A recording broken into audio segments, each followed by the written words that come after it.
a woman in this space. Like, they are so good at the job. Women,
doomsday.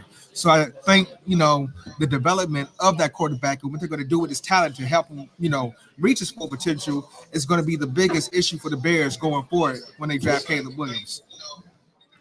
Okay, so here's a part of this that I think it becomes interesting, because I think everybody agrees that it was very premature, and I'm not necessarily pro or anti. That wasn't the thing for me. That wasn't the thing at all.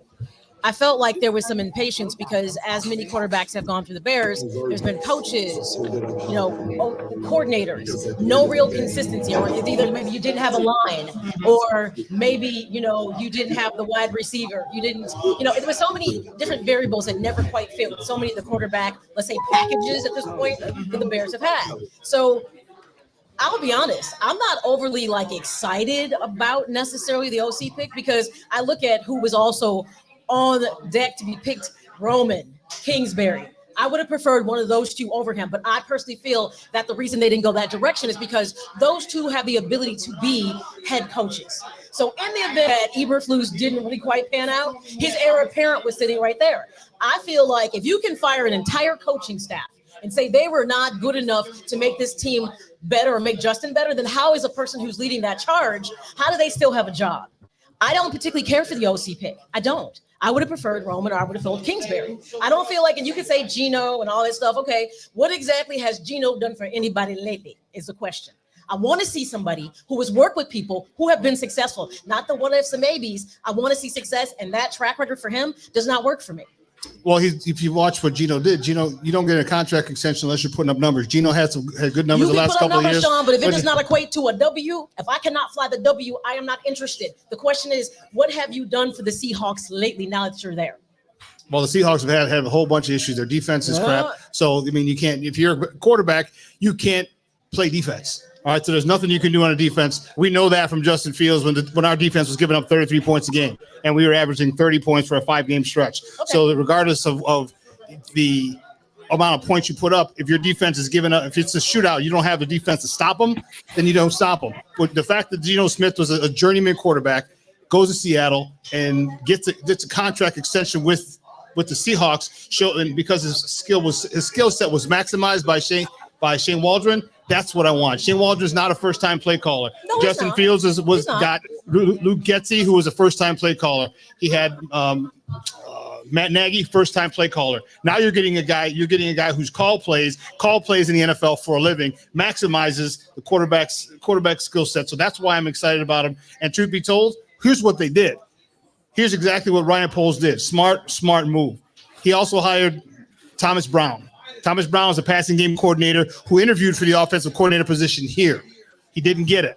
So when Shane Waldron, so we have a good season this year, whether it's Caleb, most likely Caleb has a good season and the Bears make the playoffs, Shane Waldron is going to get a head coaching gig because I thought he was going to have a head coaching gig this year. He didn't. So when he leaves, now you have somebody on staff, Thomas Brown, who can slide right into that offensive coordinator position. And the continuity is still there because he's familiar with Caleb, familiar with DJ, familiar with the wide receiver. I assume we're going to get at 9. So there's the continuity is quick. All right, so you be the tiebreaker on this. What's your thought about the OC choice? Because if everything you just said, then it makes no sense why you got rid of Fields.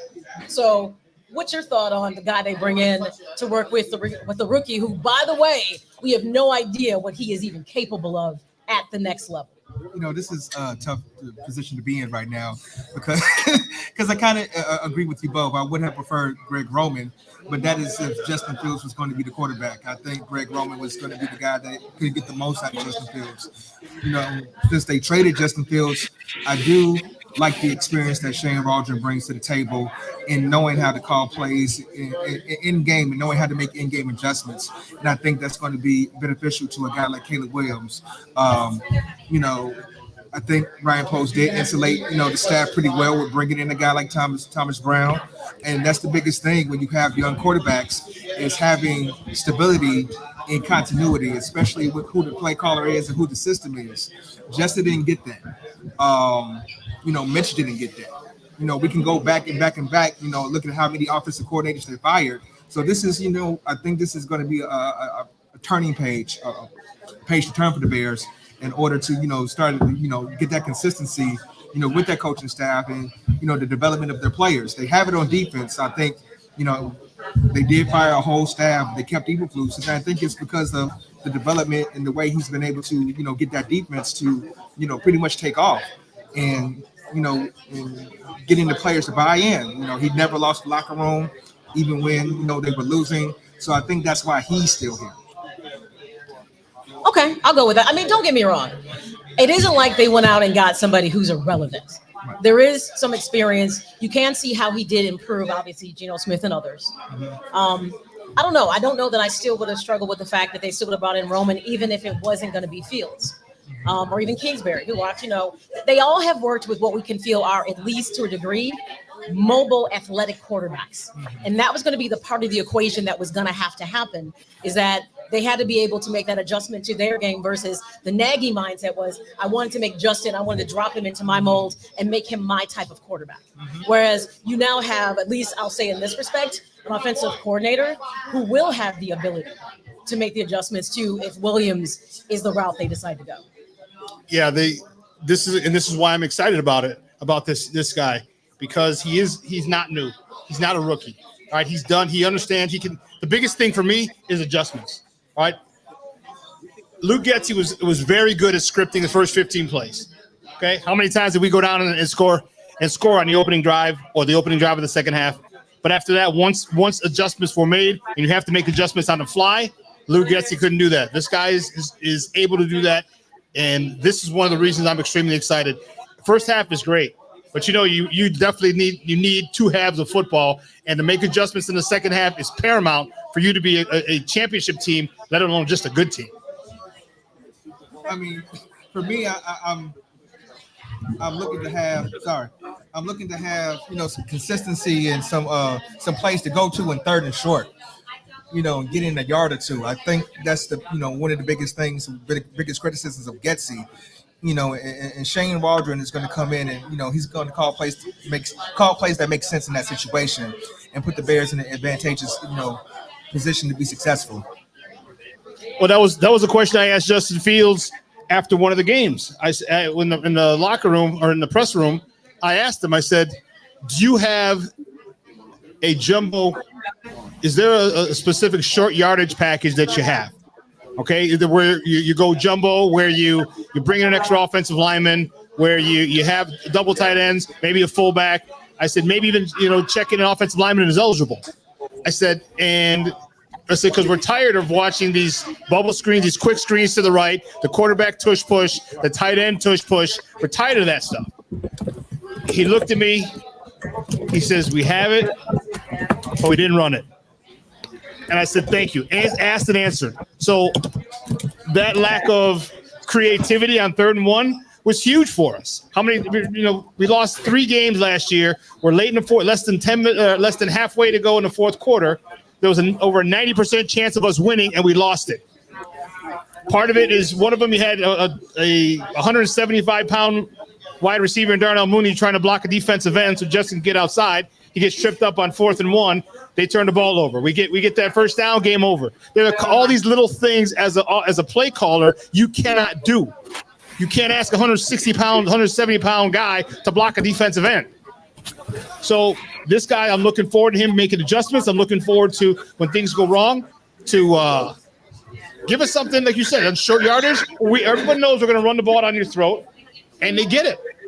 It's just it's an attitude, and hopefully he instills that type of attitude with us in this team. Looks like we have more people to chime in. You want to expand out to our guest who is sitting there patiently. I can tell Saul was biting. He's chomping at the bit. He's like, here, it's all are they gonna include me? Because I have some thoughts about you want to introduce Saul and bring him into the conversation? Yeah, guys, we're going to bring in a guy who's with War Media. His name is Saul Rodriguez. Saul, you there? Yes, sir. Can you hear me, guys? You hear me? You there? I can hear you, but you can't hear me. No, hold on. Saul, you there? Yeah, can you hear me? Hello. Check. Make sure you're not muted, Saul. I can hear you. No, yeah, I'm good. I'm good. Yeah, we can't hear you, Saul. No, he's remote.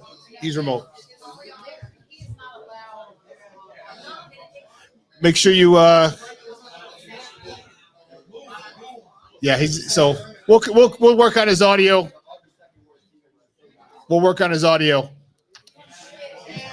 But we all know that most likely Caleb Williams is going to be number 1. Joe, are you happy with this pick? Are you one who wants to trade it back? Are you one who wants Jaden Daniels? Are you come to grips with the fact that Caleb is going to be our quarterback? Are you good with it?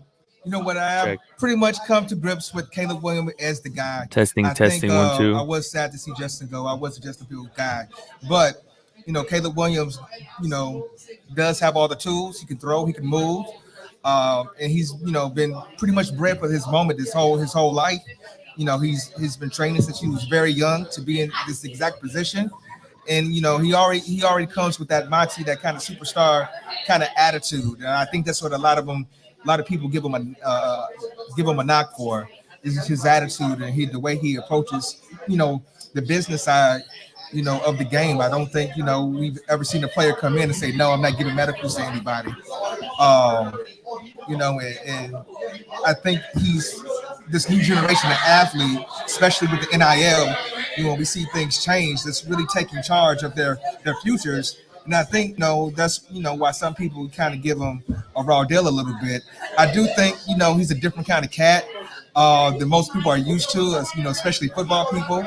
Got a different kind of personality, and sometimes it may rub people the wrong way. But I think his talent level, his skill set, I think if the Bears can develop it, which is the big if, will be good. Guys, we're coming to you live from Output Lounge and Sports Bar, 1758 West Grand Avenue in Chicago, with the 2024 NFL Draft. I am so excited. It's going to be one heck of an evening. Let me tell you, one heck of an evening. What do you want to do? What do you want to do at 9, Joe?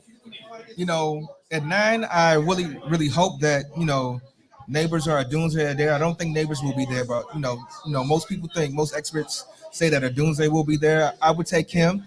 You get your young quarterback, a young partner in crime, so to speak, to develop with and to grow with and grow in the system. We've seen it with Joe and Jerry, and Aaron Rodgers and Jordy Nelson and all those guys. When you get a tandem, a quarterback wide receiver tandem that can grow and learn with each other, and learn those intricacies, of each other's game, I think is paramount to having a young, successful offensive team. So I'm hoping, will be able to pair Rome Odunze with Caleb Williams. Well, let's see. We think we might have Saul back. Saul, are you there? Can you hear me? Yeah, you can hear me? I can hear you. Oh, yeah. All right. So yeah, no, yeah, I had some technical difficulties, but I think we got it settled. But no, thanks for So having me, guys. yeah, I can't hear him. Oh, Yeah, I can't hear him here. I'm not sure what you want. Okay, keep going. So Maya, with number 9, all right, we know the quarterback's taken. What are you thinking at the number 9 pick?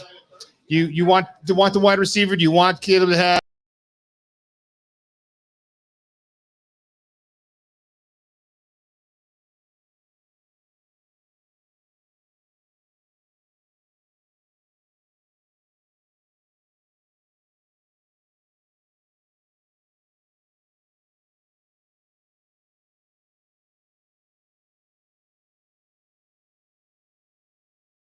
See, that is the most important thing. You got to figure out the quarterback situation. There's no way that you can't make that. So we know that's number one. You have to look at after you fill that quarterback slot, what do you feel is the next most important position that needs to be filled? I mean, are you satisfied with the wide receiving core that you had from last year? Because if not, then guess what? There are some key picks that still could be out there sitting there at 9. We already know that they're not going to do anything from an offensive line standpoint because that's not what you do in the first round of the draft. And generally speaking, the draft is usually littered with old linemen because if you make it to the draft, generally as an old lineman, you're pretty silent. So they can fill that one way or the other. So the question is, do you want Caleb Williams to have more weapons, like deep threat? I mean, we have a decent tight end, and it's not something that necessarily we're used. Here's the problem we don't know. What becomes the offensive game plan moving forward this year? We now have an entirely new quarterback. We don't know how this is going to matriculate up to the NFL level. So we could give him a million tools, and he may not be able to connect with them. He might hand the ball off and run the whole time for all we know at this point, because we don't know what to expect. Here was the difference. If you would have kept Fields, we knew what he had and what we could do moving forward. So now we have to draft based on accommodation of a rookie. So I'll be honest. I don't know what you do at the 9 pick because I don't know what I have at quarterback at this point. I would have known and figured out maybe what we should have done for Fields, but I don't know what we're going to need for Williams. I have no idea. Well, one of the things that you're going to do with this guy is you're going to run the ball. All right, you're not going to put the onus of carrying a franchise on a rookie. Okay, you got a lot of wide receivers. You got good wide receivers in DJ Moore. You got a great one in DJ Moore. You have a great one in Keenan Allen. And I presume they're probably going to get another wide receiver. So you're going to have at least three receivers. You still have Tyler Scott. Let's not forget Cole Kmet. Let's not forget their other tight end, Everett. They have weapons. And then don't forget we also added DeAndre Swift. So we upgraded that running back room. So the best thing to do is to make sure that you run the ball. You don't put everything on his plate. You don't do that. And if you do that, which I think Shane Waldron will, it's going to make it a lot easier for this quarterback and it'll allow him to grow without having to carry the whole weight. Because this is probably the best situation a rookie, a number 1 overall pick quarterback has ever stepped into in the NFL, in the history of the NFL, with 2 great wide receivers, 2 tight ends, an upgraded running back room, a playoff-ready defense. This is not what and a guy who's called plays successfully in the NFL. I expect him to do well. I expect his team to make the playoffs next year. Well, I think, at number 9, I think it's going to come down who's the best player available. And if Roma Dunze is there, I think they'll take him. And I can also see them, trading back, to if he's not there, trading back and possibly getting another defensive player, maybe an edge or a defensive tackle. I like Byron Murphy out of Texas. It's a possibility if they trade back. And also in the second round, they got Brian Thomas out of LSU, who's also a very polished route runner and who has a lot of speed as well in the second round. So if they don't go a Dooms here at number 9 and trade back, I can see them kind of targeting Brian Thomas in the second round. That makes sense. I can see Brian Thomas. You can't get mad if they decide to take Joe Alt. If Joe Alt is still on the board, or if Olu Fashanu is still on the board. Now, mind you, Olu Fashanu and Caleb Williams went to high school together. Mm-hmm. All right, one of my best friends from college was their high school coach, and so Olu Fashanu, if he gets drafted by the Bears, is going to do one heck of a job protecting his guy, Caleb. Mm-hmm. It's not a sexy pick when you're dealing with when you draft offensive linemen in the first round, but let me tell you what, those are the most successful draft picks you have when you take offensive linemen in the first round. I was looking at. Let me see if I saved it. There was a percentage of failures and busts or success rates. Yeah, I didn't download it. Son of a biscuit. And the highest hit rates are offensive linemen in the first round. So if you get an offensive lineman, it's not sexy. He's not going to score touchdowns, but I'll tell you what, he's going to keep that quarterback clean. Who's going to help you score touchdowns. So I don't think they're going to go left tackle with Joe Alls or Olufushanu. Okay, but if they do, I can't get mad at it, because how could you get mad at protecting your franchise quarterback? That's true. I think they kind of like the development and the track that, that Braxton Jones is going on. I agree. Yeah. I kind of feel like they're going to let him, develop some more. But going with Joe Otter or Olufushanu, I can see that as well.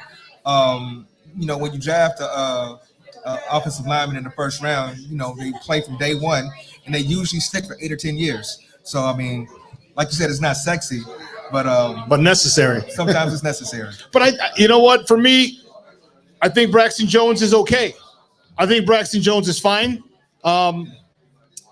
I don't think he's a Pro Bowler. I don't think he's a Hall of Famer by any stretch. I think my ceiling for Braxton Jones is an above average left tackle. Yeah. And I think you can win in the NFL with an above average left tackle. And if you have an above average left tackle with a stud left guard in Tevin Jenkins, we finally got a center with the right guard in Nate Davis, a stud right tackle. I think you can easily win in the NFL with an above average left tackle. Now, if you just want to upgrade to a good to great left tackle, you can do that. But do you need to do that? That's the question I have to ask, because I don't know. I don't know if you need to do that. Listen, guys, we're switching out. Coming to sit with us right now is my man. He's from the Smoke Fellas. Make sure you check out SportsZone Chicago and the Smoke Fellas every Saturday morning, 11 a.m. to 1. This is one of them. He's Mr. 5. It's Mr. 5 o'clock somewhere. My man, Damani. Look, Damani, what's up, buddy? How are you? What's going on? Well, it's 6, so you know what I'm doing already. I know what you're doing. Left my beer at the table, but that's all right. Ready for this draft, man. Ready for this draft. Let's get to it. Obviously, you've realized that it was Caleb Williams. You come to peace with it? Come to terms with it? Or? Yeah, I'm in terms with it. It is what it is. I'm glad they kind of got it out the way early. Just moved Justin. Just clear the path. Sounds like you already been working with some of the guys, the receivers, and kind of, getting to know Shane Waldron already. So it's set in stone. Looks like they actually got a plan this time. So all that history of the quarterback development, I think that changes. Poles has a plan, so I think all that's going to have to change. It's easy to say that, easy for us to fall back on it, because for years, I mean, we had Justin Fields. He wasn't developed. We had Jay Cutler, 7 offensive coordinators in 8 years. That's not going to get it done when you continue to change offenses, change schemes, change terminologies, change play callers. That's not going to get it done. This guy seems to have the plan that Ryan Poles has is with Shane Waldron. He brings in a veteran play caller for a rookie quarterback, which is the utmost importance. Stability, and we talked about it earlier. If Shane Waldron leaves after 1 year because his offense does well and he gets a head coaching gig, well, you have Thomas Brown, who's on the staff now as a passing game coordinator, who's going to step in right there, and the transition should be seamless. What are you thinking now what are your expectations for this team? It's most likely going to be Caleb. So what are your expectations for this team? Playoffs, just miss the playoffs? Your thoughts? You know what? I'm going to start around about 10 wins. So depending on how the division falls, because it's still a tough division. North could be the toughest division in football, depending on what the Vikings do. Some rumors about possibly Justin Herbert. There's some rumors out there, some things floating. So kind of depends on how the division falls, because it's going to be a 10-win team that might not make it. It might be. So then you may be looking at trying to get 3 teams from the North, in the playoffs. And sometimes that's a little tough. So, the fight for the division right now, someone knocks Detroit off, it's about Detroit. But 10 wins, and I'll say 10 wins and hope for the playoffs. Hello, testing. Oh, here we go. Oh. It looks like we might have gotten him, my man. Saul Rodriguez, are you ready? You there, Papa? Yeah, I guess so. I finally have arrived. There you go. We got you. What's up, guys? Not much. So we were talking. We realized Caleb's going to be the number 1 pick. Okay. My question to you is: first question, have you come to grips with it? Have you come to terms with it? And 2, what do you do with number 9? So talk to me about: are you cool with Caleb being the number 1 pick? Yeah, ultimately, I was listening to you guys at first when you couldn't hear me, and I was gonna say, I was like, hey, you guys are at a bar. You guys got to do anytime somebody mentions Justin Fields, somebody got to take a shot. Because whoever that is, they got to drink some feelings away. Because tonight we got to flip the page, and the Justin Fields era is over, and we got to go into Caleb Williams territory now. And whatever happens, Shawn, I agree with you 100%. As you're saying, they're not going to put it all on him, which I like the development. I like where this is going. So yes, I've come to terms with Caleb. And at number 9, I'm thinking a Dunze or bust. In my opinion, at this point, it looks like they're going to try to get him whether they trade up or not. But I think ultimately that's the best route to go. And I know that you guys were talking about getting Fashanu at 9 and how it's not a sexy pick. It's funny because Caleb Williams, I don't know if I've read they asked him or he gave his 2 cents, but of course he wanted the Bears to draft. If they Bears draft him at number 1, he wants them to draft Fashanu at 9, which of course makes sense. But all signs right now point that the Bears are either going to try to trade up for a Dunze, wait to see if he's there. If they end up not getting the wide receiver that they want at 9, they're going to trade down and get more picks. But yeah, I'm ready to go, man. I'm pumped. This whole day I've just been thinking about 7:00.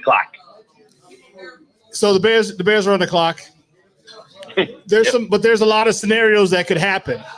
A lot of different scenarios that can happen. Damani was just talking about the Lions being one of the best teams. Packers are still going to be there. The Vikings.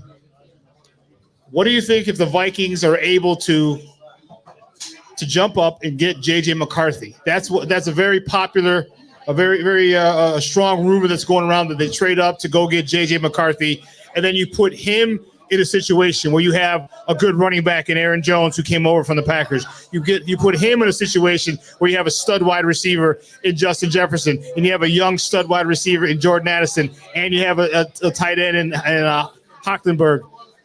What does that do to the NFC North if the Vikings are able to jump up and get J.J. McCarthy?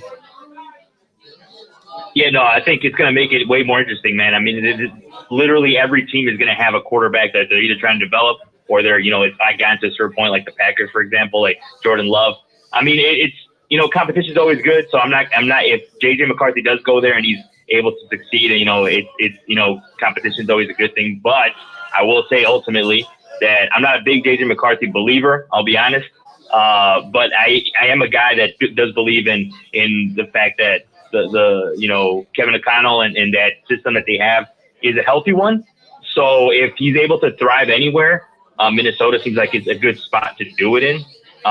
So if they think that's the right, decision, then they're going to trade up. And I will say this, that does open, them trading up ultimately, as much as it's going to, if J.J. McCarthy comes out of nowhere and is like one of the best young quarterbacks in the league, whatever it is, at least that opens the door for the Bears to get a Dunze at 9. A little better chance that he falls there. But that's my thoughts. I think they're definitely if I'm predicting it right now, I think the Vikings do move up. Just the way that they're looking like and kind of all the signs pointing to. But yeah, that's the way I see it ultimately. There's another situation here. Because this is a very deep wide receiver draft, a lot of great wide receivers, and we're not just talking, this is not just a top-heavy draft with Marvin Harrison Jr., Rome Odunze, Malik Neighbors. Okay, there's a lot of other good to great wide receivers, and you have specific guys who are slot receivers. You have specific guys who are like outside receivers. It's a very, very, very deep draft. Damani, what do you think? What do you think if they have? Is there going to be an edge taken by the Bears at 9, or are they going to stick? You think they're going to stick with a wide receiver at 9? Because you might still have a Dallas Turner, you might have a Jared Verse, you might have somebody up there, a defensive end, an edge rusher that's there because of all the quarterbacks that might be taken. You think there's a shot that the Bears take an edge with that number 9 pick? Only reason I say no is because I think the only one that's top 10 worthy, I think, is Latu from UCLA. Okay. But the injury concern, the medicals don't check out. So I don't see them even taking a risk with that. So no, I don't see them taking a defensive player. I don't know anybody else. Dallas Turner. Dallas Turner. He's projected more as a 3-4 outside linebacker, so I don't think he's a scheme fit either. So I can't see them taking a DN at 9. To me, if the top 3 receivers aren't there or Joe Alt doesn't fall, trade back. It's all circumstantial. You know, if one of those guys aren't there, then I think you just go ahead and trade back Byron Murphy from Texas, the 3 tech. He's a stud. Yeah, he's a bad boy. He's a bad boy. Even for Shano from Penn State, you can get him at 12. I don't think you have to take him top 10. Trade back, get another pick or 2. Even if you got to throw in a Khalil Herbert or somebody in, sweeten the pot. I mean, the running back room crowded. You got Swift, you got Roshan Johnson. You can take somebody later. So you can throw in Khalil Herbert or somebody like that. But no, don't force it. I don't think you just take somebody just to take them at 9. DN is still a need, but you still got to go with value. And I don't think anybody's worth a top 10. Joe, what do you think? What do you think might be the craziest thing that happens? Someone jump up. You know what? And draft a Jaden Daniels. Someone draft a Bo Nix, a Penix. Someone pushes another quarterback into the top 5. What do you think? Give me something that you think something crazy that might happen. I mean, it's funny you compare it because a lot of people are comparing this to the 1983 draft when you had all those stars, coming out that year. And I do think, teams go crazy for quarterbacks, and everybody wants to find a franchise quarterback. So I do think that we're going to see, somebody jump up, into the top 10 that we don't expect. It could be a Michael Penix Jr. or it could be, a Bo Nix. I think, J.J. McCarthy, he was able to, get his name up there with his pro day and, and the way he's performed, in the combine and things like that. I could see, the Vikings, trying to trade up, ahead of the Giants and try to get him, and those things happen, one of those receivers is going to fall to the Bears. And if that doesn't happen, like Damani said, you got to have value at that 9th pick. And none of the, the edge rushers are there at that value. And I like, for me, if they're going to go defensive line, I really like Brian Murphy, if they're going to go that route. If it's not a doomsday, I can see them trading back and getting Murphy. Okay. You know what? We're going to do that in a second. We're going to do that in a second. So for me, I want to keep it easy, just make it nice and easy. I think despite the fact the Bears only have 4 picks, I think, don't forget, they traded the second round pick for a Sweat. All right. You're not going to get anything better. Chances are you're not going to get a guy as good as Sweat. No. All right. You traded a 4th rounder for Keenan Allen. Chances are, this guy's a 1,200-yard receiver. He's a Pro Bowl. He's a Hall of Famer in waiting. I am okay with the fact that they only have 4 picks. Mm-hmm. I'm okay with that. I am okay with that. As long as you get the guys that you want. Mm-hmm. Obviously, you're going to get Caleb Williams. If you can get a Romeo Dunze, Lord have mercy, that really helps this offense. Or even if you get a Joe Alt or Olafashano, again, not sexy, but I can't get mad at protecting the quarterback. I can't. You can't. I want someone different, but I just can't get mad when you're saying I'm putting him here for the next 10 years to keep my quarterback's uniform clean. When you put it that way, with the amount of picks that we have and the amount of success that we project the Bears to have, you got to get the most quality talent that you can this year, because you might not get another top 10 pick in a long time. You're right, but you do have a lot of picks next year. Damani, would you trade up? What if there's a situation? What if there's a situation where 4 quarterbacks go number 1? Caleb Williams, Jaden Daniels, Drake May, someone jumps up to get J.J. McCarthy. Now you're in the 5th pick. Do you, as the Bears, jump in and say, you know what? I'll give you next year's 2nd to jump from 9 to 5. You're dealing with the Chargers now, to get Marvin Harrison Jr. Yes, in a heartbeat. Yeah, when you're talking about generational talents on rookie deals, you got to do it. Why not? If that's in range, and if all you giving up is Carolina's pick next year, that 2nd rounder, I say do it. Why not? Marvin Harrison is something different. And you add him with Moore and Allen, Caleb Williams can't fail, man. It's impossible. But you don't have to force it. You know what I mean? Let it, like you said, if it falls that way, then you go for it. But if not, I mean, if the Chargers want to be greedy and try to get a little more, don't go overboard. You know, like you said, that second round of next year and then the swap, that's it. I'm not doing nothing else. You know, when you try to go in the first rounders and all that, that's a little, I wouldn't do that. No, I wouldn't give a first round else. Yeah. So, are you still with us? Yes. Okay, your thoughts. Give me your thoughts. If four quarterbacks go in the first 4 picks, do you mortgage a second round pick from next year or next year's draft capital, to go get Marvin Harrison Jr., or you just sit and wait for one of the other wide receivers? Man, I mean, this is why I'm not a GM, but you know what? I think I'm going full line draft like the movie and taking a risk, and I'm going Marvin Harrison. I will definitely trade up, and I think the only reason I've been thinking that also is because like these opportunities don't come that often. I mean, we know that as Bears fans, these situations for the Bears, obviously 2 years in a row. You know what I mean? But you know what I mean. Ryan Poles set us up for that. But in general, especially the number 1 pick, for example, it doesn't come that often. So this type of talent like Marvin Harrison or this type, you know, these guys in like Malik Neighbors and all those guys in this draft.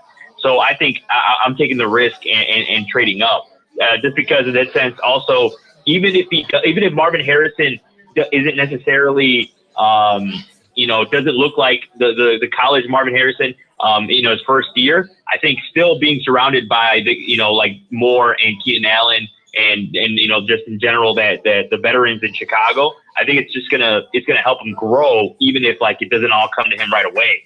But to what I've seen of Marvin Harrison, dude, I mean that guy looks like the real deal, and he for sure looks like the best wide receiver in this whole pack. He's 6'4", runs a 4.3, high 4.3s, low 4.4, 40s. His route running is pristine, phenomenal hands, tracks the ball very well. Obviously, the genes are there. His dad being a Hall of Famer. I don't know if I trade up for him. I think I'm okay, but I do understand if you want to trade up for him. I do understand you go get a generational talent. You go get who, in my opinion, he's the only generational talent in this draft, but that doesn't mean that Caleb Williams can't be good. It doesn't mean Caleb Williams can't be great. I just don't think he's generational. And I'll take someone who's great. I don't necessarily need generational, but I do think that Marvin Harrison is the best prospect in this draft. And if you do decide to go get him, believe you me, I, along with most Bears fans, will not be upset if you get a couple, give him a pick or two and go get that dude, because that dude is a game changer. Coach Eberflus is I have a question for you on this. Coach Eberflus has decided to call the plays again defensively. Do you think there's any way that they do not take an offensive weapon, whether it be O-line or whether it be a wide out? I'll talk to you, Saul. Do you think that they take an edge? I mean, you might be able to get one of the best edge rushers in the draft. You may be able to get Dallas Turner. You may be able to get Jared Verse. What do you think? I think at the end of the day, what they do at 9 is all going to be situational on what ends up falling to them, right? If they get a situation where the wide receivers are going quick, then they're probably going to be out of the wide receiver game. If they end up,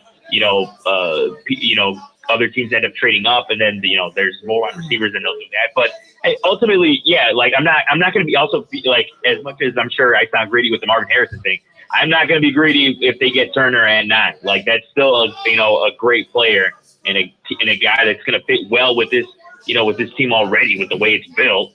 So definitely will not be greedy. I know, even as you say, like as I mentioned before, the Fashanu is not a sexy pick, but I also I'm not going to be pissed about it. Like at the end of the day, these are great players either way that are falling at 9. So, but for me, like I said, I really do hope that they get an offensive weapon. It's nicer, and I think ultimately they can figure out, whether it be a tackle or whether it be the defensive end, like other things that they need, they can figure it out in other ways. I mean, I think at this point, the way it's looking, Poles is in the right mindset right now. Damani, talk to me. We talked a little bit about Shane Waldron. Talk to me about your feelings about this guy, their offensive coordinator, because I said he was the best acquisition of the offseason. All right, not the quarterback. It's the play caller. All right, we've had really good quarterbacks, the great quarterbacks. We've had that. We had Fields, we had Cutler. But when you continually changing offensive coordinators and play callers, or you get inexperienced ones, they can't maximize the potential of your quarterback. It hurts the team. Give me your thoughts on Shane Waldron and how he's going to help, presumably, Caleb Williams. I think the versatility, this is a guy that worked with Russell Wilson, then turned around and worked with Geno Smith, 2 totally different quarterback styles, and he got the most out of both of them. He's known as a developer. The experience is really big. Like you mentioned before, Luke Getsy was a first-time play caller. So, I know he was a quarterback coach, but calling plays is totally different. This is a guy that's done this. He's done it on a high level. That Seattle team was supposed to be in a total rebuild. They got to the playoffs. He got Geno Smith another contract. And I forgot Geno Smith was in the league. It was so bad. I thought Geno Smith was gone.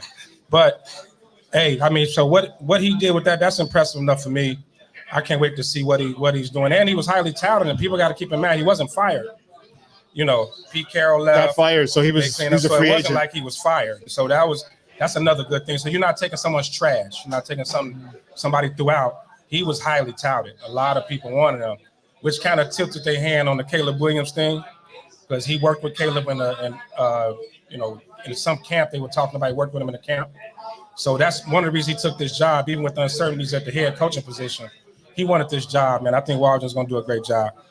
It's a great hire. Okay. Hey, guys, everybody here. First of all, again, everybody welcome here to SportsZone Chicago's 2024 NFL Draft Party. Give me a round of applause, baby. Let's go. Let's go. All right, listen. We have a raffle. Make sure we have a gentleman coming around. You see him in the big, tall gentleman in the Iowa hat. Okay, make sure that you get a raffle ticket. Okay, we're going to give away raffles. We have a couple of Chicago Bears winter hats. We have a Chicago Bears Gatorade towel. We have some Gatorade bottles, some squeeze bottles with the Bears logo on it. So make sure you get a raffle ticket. If you didn't get a raffle ticket, raise your hand. He'll make sure that you get one, and we're going to have a raffle in about 5 minutes. We'll have the first raffle of the evening. So listen, we got a fan cam. My girl Maya is going around, and we want to get your reaction on the draft. All right. Stand right there. We want your reaction on the draft. We're going to get your name. My reaction is excited. Can't wait. Caleb Williams and hopefully Marvin Harrison Jr. All right. That's what you want. All right. Who's next? Fan cam. Who wants to say something? Come on up. Caleb Williams next up. What's up? We got the fan cam going in the Who do you want the background. Bears to draft? Caleb Williams. Caleb Williams. Yeah. All right. That's it. Final word. Come on up. Who do you want the Bears to draft? I'm hoping they get Marvin Harrison. I know it's a long shot, but hopefully it will happen.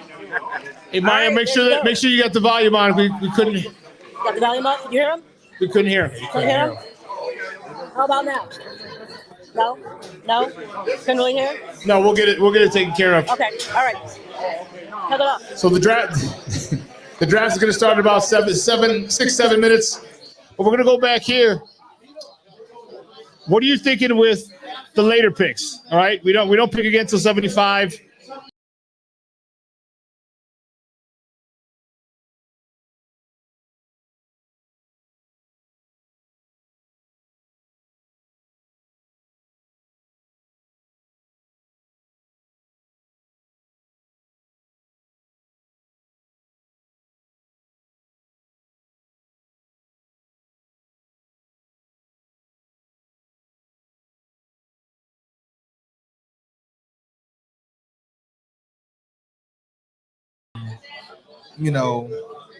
Definitely some, pieces on the defensive line. You can always, use another corner. Another corner. Another corner. You always use another corner. What? You always could use a corner. That's interesting. I don't know about that thing. Damani, what would you look for down at 75? Depth. That's all you're really looking for. You're not looking for someone to come in and start. Even a developmental guy, find a defensive end, just some freak of nature athletically to come in. You can develop them. it really doesn't matter the position. You know, I mean, it's NFL, like you said, not for long. Injuries happen all the time, so you want to add as much depth as possible. I know they added depth on the O-line and free agency, but I still wouldn't be upset with another guard or, you know, especially someone that's projected a lot higher to fail. You know, our linebacker core is pretty solid. Secondary, but like you said, can always use more corners. Maybe another safety, just for depth purposes. Like I said, ain't nobody's gonna come in and start. I mean, if you don't take a receiver at 9 and, you know, just drop back, it's supposed to be a pretty deep receiver draft. So you catch another speedster or something, throw him in there, get rid of Velus Jones. You know what I want with that 75th pick, or even a 122, but with the 75th pick, you're still top 100. All right, that's literally 3 rounds or beginning of the 4th round. Okay, give me a one-trick pony. Give me a pass rushing specialist. Do not stop the run. Do not worry about tackling a running back. Do not stop until you hit the quarterback. If you remember Mark Anderson from 2006, yep, that he was a one-trick pony. He came in and had 10 sacks his rookie year. Yep. All right, and they only put him in on pass rushing and passing downs. If you give me something, you go after someone like that who's a stud pass rusher, I'll take that. Because you know what? Now he's only coming in on 3rd down. He's only coming in on passing situations, and he have one job, young man, get to the quarterback. And when you have a specialist like that, opposite Sweat, okay, don't forget Javon Dexter I anticipate him taking a big step forward. Andrew Billings collapses the pocket from the inside, and you get somebody else on the opposite side of Sweat who specializes in pass rushing and sacking the quarterback, I'll take that. If they go and they get a specialized pass rusher for 3rd downs with that 75th pick, I'll be good. Any sleepers, though, Damani, with the last pick, 122, what do you want? What type of depth do you want to get from there? Special teams. That's pretty much all you're looking at anyway. Maybe you luck up and find you the next Devin Hester. I know that I just threw that name out there. That's Hall of Fame, but probably not going to happen. But like I said, you could just find someone with speed, someone that's just a little competent, not another Velus Jones, just somebody who can, you know, let's just give them a couple of trick plays, put the ball in their hands, let them do their thing. Special teams, that's all the most you're going to get, somebody to come in and be a contributor. Okay. Joe? I'm probably going to draft a punter. A punter? I'm probably going to draft a punter. Well, I hope they don't draft a punter. I think you can get one in free agency. I hope you don't draft the punter. Get one at Walmart. Huh? You can get one at Walmart. You can get a punter over at Walmart. Heck yeah. Yeah, you're in a greeter or something. Yeah, you don't have to worry about punters. Punters are fine. Never draft a punter. No. Yeah. Joe, I didn't ask you. Your expectations. All right? Caleb, most likely the number 1 pick for the Bears. Your expectations for the season this year? You know, I think that the Bears have the possibility to make the playoffs. I think you can't accept less than 10 wins. They were 17-7-win team last season. They've improved. You know, they've improved the team. You know, with the wide receiver and defensively with the coaching staff. I expect the playoffs. If the Bears don't win 8 games next year, they had 7 wins last season. 3 of the games late in the 4th quarter with a 90% chance of victory. So they should have been 8, 9, or even 10 wins. Do you consider this season a failure? Damani, Joe, I'll ask you, and then I'll ask you, Damani, the same question. Is this season a failure if you don't get at least 8 wins this year? I think with the strides that the defense has taken last year and going into this year, I think that's the defense ready to win now. I think that's the defense that's going to be able to keep you in games. And Caleb Williams is going to be in a position where, you know, ultimately, you know, he's just going to have to manage and not lose games. I think this would be a failure. Damani? Big time failure. Big time. You know, you went from 3 wins to 7. You know, you didn't make this move to take a step back. You clearly think Caleb Williams can come in and keep trending upward. So for them to take a step back, it'd be a disappointing season. And possibly Eberflus fired if it comes out like that. I think it's a failure as well. I think it's a big time failure as well. What do you think? Quickly, what do you think if of the rumors? Do you think Caleb could come and be the leader of this team? Because we all know Justin was a leader of the team last year. The locker room was all Justin. Your thoughts on can Caleb come in and be the leader? I think that's one of the reasons they brought him in early on and had him around the guys and meeting with Keenan Allen and those his skill position players, and so he can kind of ingratiate himself to that to the team, and ultimately growing to be a leader. Yeah, so I hope he can do it. Listen, we're gonna lower this. We're gonna hit the intro of the start of the draft, and we'll lower it right after they make this pick.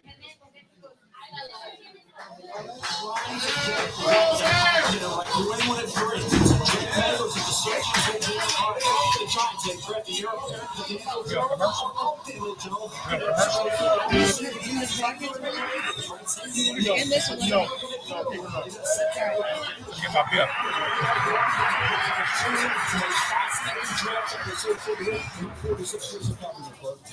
First defensive player. You guys love to talk about the quarterback and the wide receivers. Who's going to be the first defensive player? Is it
Detroit fans?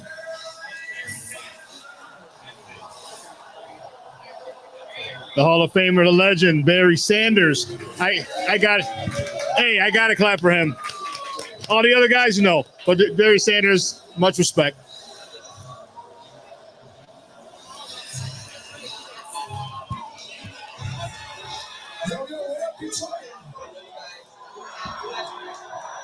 Hey, this is crazy. I can't believe it. But before we get off the stage, I need to hear one thing. Jared Goff. Jared Goff. Jared Goff. Oh, my goodness.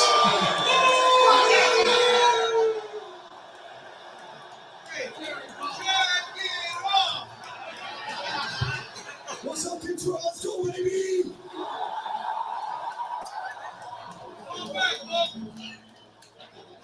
Hey, Detroit, let's turn up tonight, baby. Let's get it.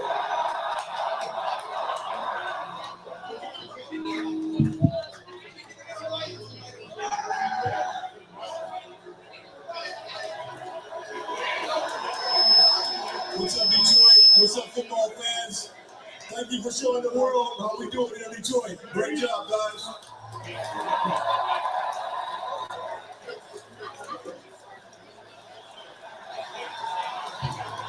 I just got one thing to say. What up, go?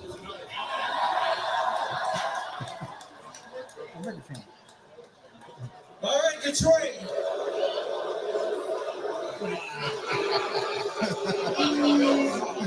Okay. He said, come on. Detroit, we got fans from 32 teams right down here. And of course, all the Detroit faithful in the back. Welcome to all of you. Where they belong, in the back. Thank you to Detroit. You guys have been awesome. Thank you, Detroit, and all your fans get in the back. All right. You ready to get this show on the road? Okay, the 2024 NFL Draft is now underway.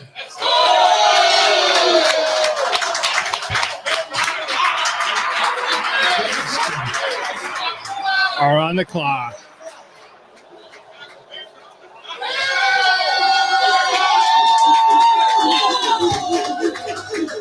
You wait till I start wiping audio like this. Keep that down with the audio up here. Everybody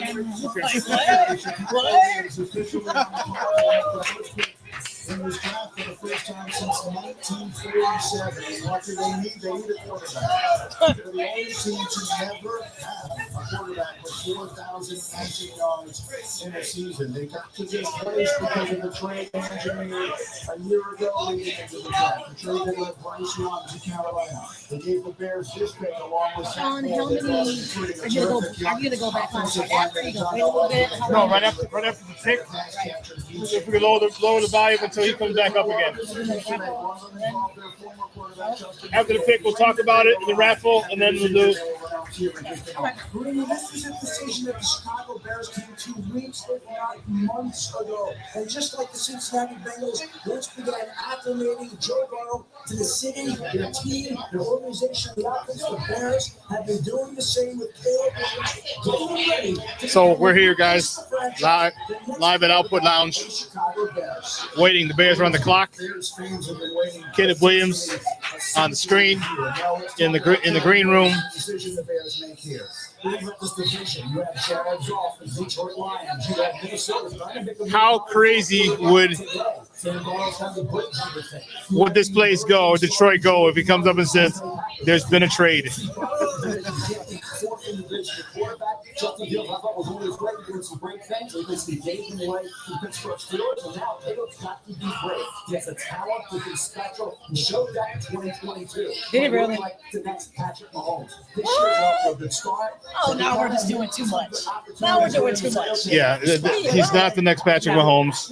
That's South Bend. 3 interceptions in that game. 5 all year, but 40 in that one game. A couple other games where his completion percentage was below 60%. But he had a bad offensive line. He You didn't have Jordan Addison. You see the creativity, the improvisational ability of Caleb Williams. 31 touchdowns, 4 picks outside the pocket in his career. 120 touchdowns he accounted for over the last 3 years, only 14 interceptions. He had 27 rushing touchdowns, the same number as Jaden Daniels over those 3 years. Now, 16 fumbles this year. It's a little reckless. He carries the ball like a loaf of bread.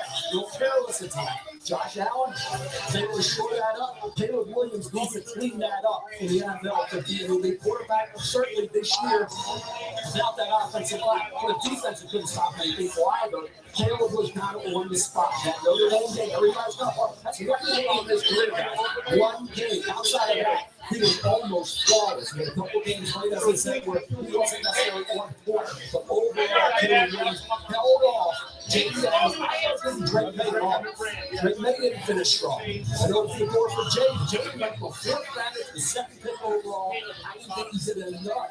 Overall, his career, that one great year wasn't enough to overtake what Caleb Williams did. When he was the guard, number 1 overall shot, they certainly expect his number 1 pick overall. We expect him to worry about that when we get there. Let's start with the decision the Bears are making. Jim Booger, are they getting it right? Yeah, I think they absolutely getting it right. I think from the ceiling standpoint, Caleb Williams has the highest ceiling of any quarterback in this draft. And it's important when the quarterback into the organization that he's set up for success. Can you protect him up front? With those 2 stalwart tackles, they can protect him. And then, who are going to be the playmakers? Who's he going to throw the football to? Keenan Allen, DJ Moore, DeAndre Swift, they have playmakers. What about the guys who are called the plays? Shane Walker, another name to remember. The quarterback coach for the Chicago Bears, Gary Joseph. It's going to be important that everybody in that building can get this young man to play on time and rigor and instruction, because when he can bring what he can do off script and off structure, that's definitely outstanding. He's the closest thing we've seen to Patrick Mahomes since Patrick Mahomes, the Chicago Bears. I'm not understanding where this comparison is going. We're going to get to Jay a little bit. We're going to get it last year, and this one again this year. But Jay Daniels for me put together an absolutely fantastic season. And I'd like to take anything away from Caleb Williams. I liked him when I saw him on tape. I liked him when I saw him at his brother. I liked him when I talked to him. But you have to pick a guy. I'm going to pick Jay Daniels, and I'll tell you why. So this is the guy who's from in the pocket. We're number 2 in QBR at FBS this year. For things like this, because of things like this, because he can scan the entire field, win from the pocket, and throw the football accurately. The anticipation that is necessary. So you're not going to have all day to throw football in the NFL. You're going to have to throw people open. You're going to have to anticipate them to come open. And the shot fake was something that he was fantastic at. You heard Dan Quinn talk about the fact that he wasn't quarterback, the franchise quarterback that is in 6th place. Look, James Davis is number 1 in QBR outside the pocket this year. I know he had less than 40 attempts, but when he threw the football outside the pocket, he was absolutely deadly. And when it comes to mobility, just forget it. This is a guy who will absolutely, we'll talk about stats and souls, he will absolutely do that. He can take it tightly on you in a heartbeat. He's built for these kind of moments. He is built mentally to be able to handle the rigor of being a franchise quarterback. The people that know South Point, he has put in the work. Both of these guys are going to be absolute studs in the NFL. There's Bear fan. Bear man, I should say.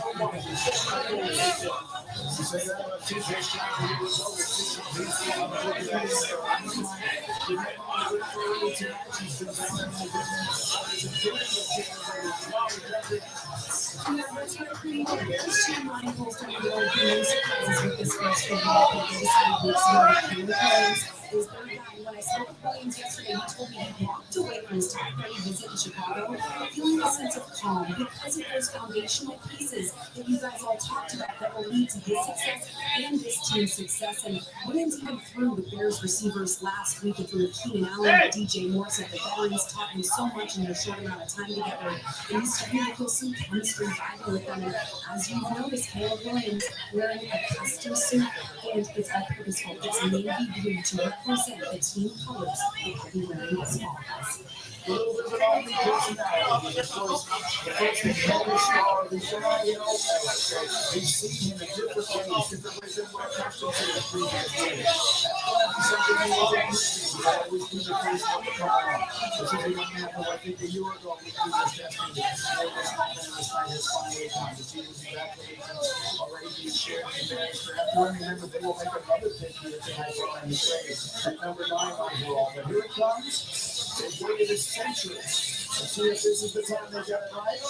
The commissioner is on his way to the stage to announce the first pick of the 2024 NFL Draft. And for the first time since 1940, it's the Bears who make the selection. With the first pick in the 2024 NFL Draft, the Chicago Bears select Caleb Williams.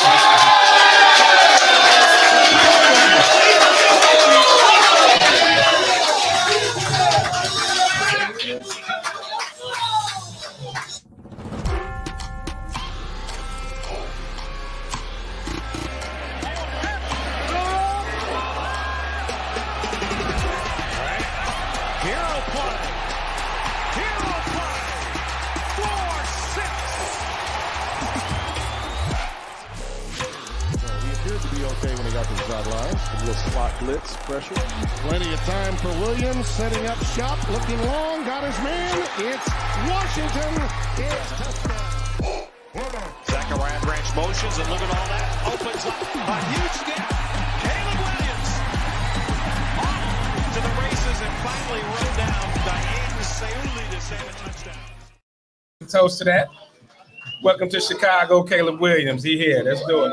Joe, how excited are you now, Caleb Williams, quarterback of the Chicago Bears? You know what?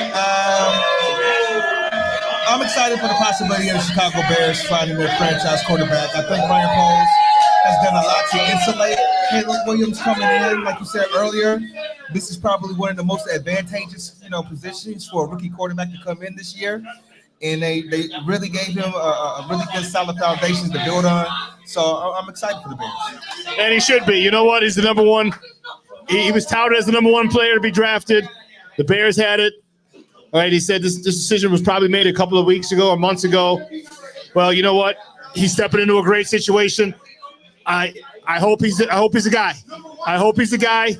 He's stepping into a situation where you have an experienced play caller, you have great wide receivers to throw to, you got an upgraded offensive line, you have an upgraded running back room, and you have a playoff-ready defense. He needs to step up. I say the Bears need to get to the playoffs this year, even if it's a wild card. This is the best situation that our number one overall rookie quarterback has ever stepped into in the history of the NFL. He should, and the thing about it is that Shane Waldron is not going to make him carry the load. He's going to rely on the defense. He's going to rely on the run game. He's going to rely on the short passing game. And if Caleb can get that down, man, this team can go really, really far. I don't think they're Super Bowl ready, but I definitely think they're playoff ready. Damani? I mean, definitely. Definitely should be playoff ready. It's also a great situation where he doesn't have to do too much. Just get the ball to the playmakers. Oh. My coaches and my family. You want a Heisman Trophy. You're the number one pick in the NFL draft. What is your next goal as a member of the Chicago Bears? Learn all my teammates' names, their families, learn the playbook, and get ready to go win games. Congratulations, Caleb. Thank you. So there he is from USC to Chicago. Certainly not the first time in recent years the Bears have tried this. Mitchell Trubisky, the second pick overall, and a season in which Patrick Mahomes was subsequently drafted. Justin Fields just 3 years ago, they choose Caleb Williams ahead of it. So tonight, Caleb Williams is the next chance to become the first Bears quarterback ever to throw for 4,000 yards and perhaps finally take this team back where it hasn't been in decades. Okay, so that's the portion of the evening that we foresaw. Now we're going to the history.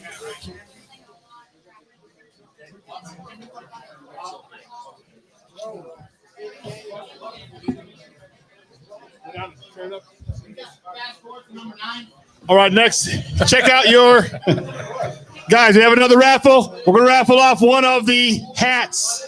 One of the hats. Does everyone have a raffle ticket? All right, Maya, can we get these two? They don't have raffle tickets over here. Here you go, Maya.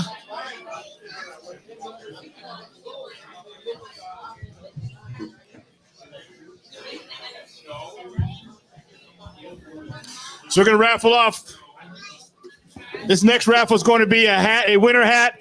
It's fleece lined, so it's nice and warm. It's one of the former on the field. Here we go. Look at your tickets. 242-528. 242-528. Let's see. We're gonna win a chicken dinner. Hey, that's the lucky table over here. That's the lucky table over there. Oh man.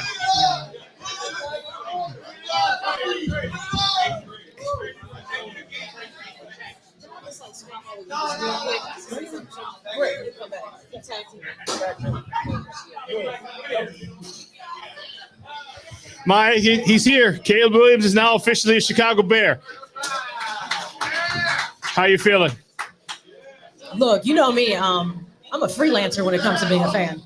So this means nothing to me. And I totally disagree with you when you said there is no way that he's going to step into his first year as a rookie, Shawn. I don't care how much you have in place. He still has to create that continuity with a team that already has continuity, that already has the ability to play together. He's now the one piece of the puzzle that is not accustomed to playing with the team as it's currently installed. Nobody walks into the NFL and is like playing at that level. He has to make the adjustment of the speed of the game. Remember, you're coming from a game of boys, and you're welcome to people want to hit you in the mouth and say, welcome to the NFL.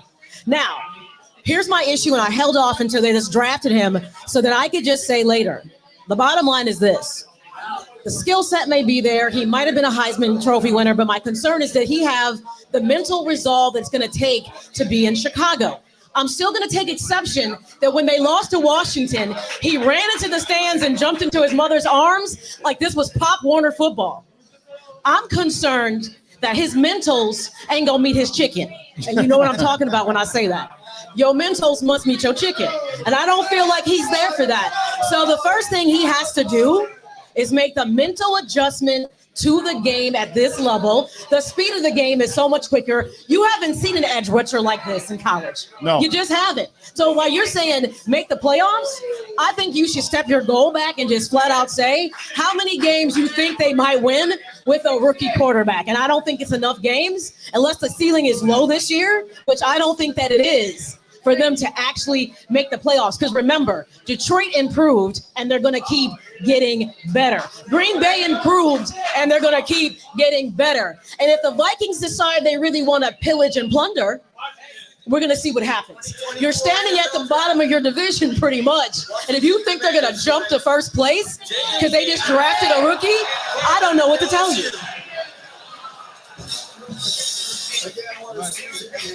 It's just not going to happen.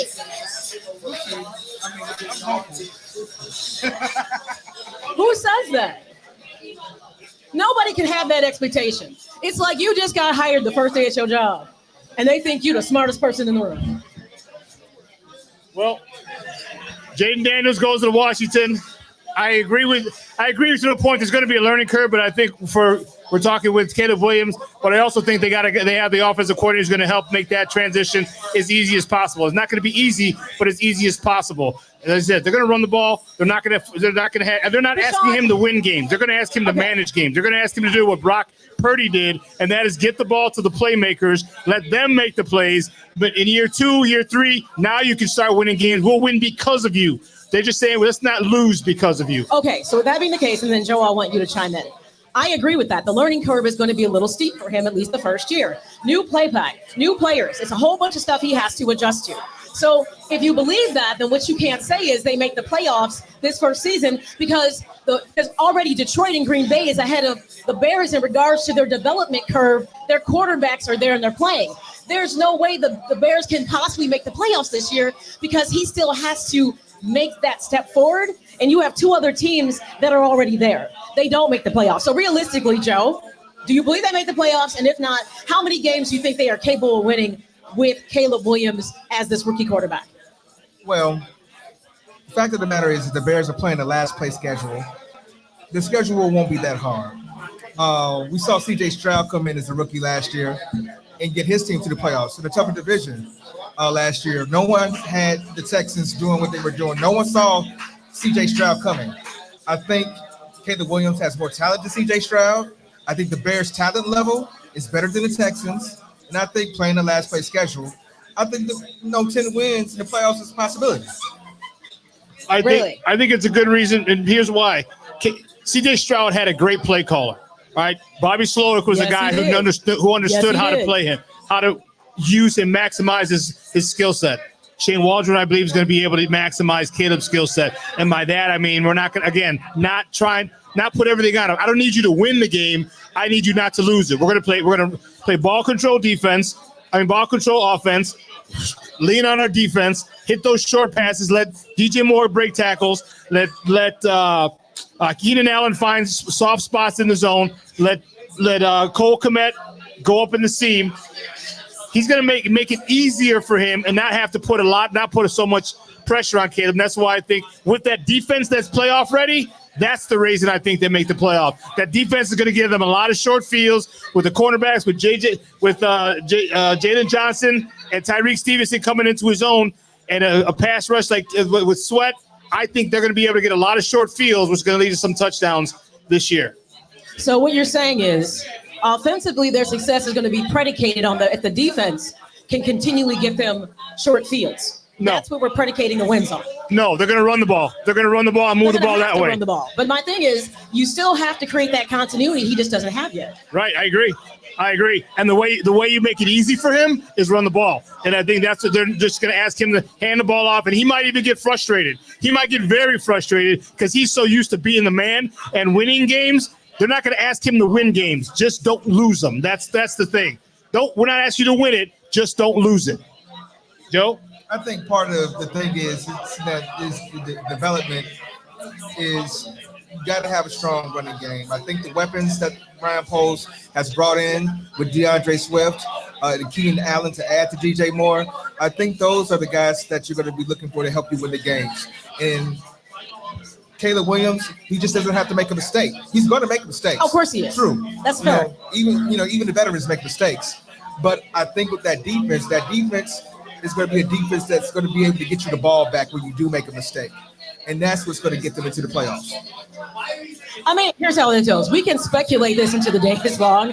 We're actually not going to know what this really looks like until it's game time. And he plays at the NFL level against NFL defenses. So remember, the other side to that conversation also turns into, yes, the defense might be able to get us short fields. But then the offense has their hands full because, believe it or not, Caleb Williams is going to need time to watch, one, the offense unfold in front of him. Two, I can't even tell you at this stage if I believe he has the ability to read an NFL offense or an NFL defense like he needs to be able to. That's going to be the other key. So as the game is coming fast and he's trying to read, there's all these variables that come into it. So, yes, the defense might give you a short field, but if he requires too much time, remember that was part of the issue people had with Justin Fields, was he was holding the ball for too long. We're right back to square one, and that's going to be an initial issue. That was a knock on Caleb in college as well, that he held the ball too long. So those are the kind of adjustments that are going to determine if he's going to even be okay with being a game manager. Yep. New England Patriots on the clock. We're going to get them get their draft pick, and we'll talk about that draft pick after this announcement.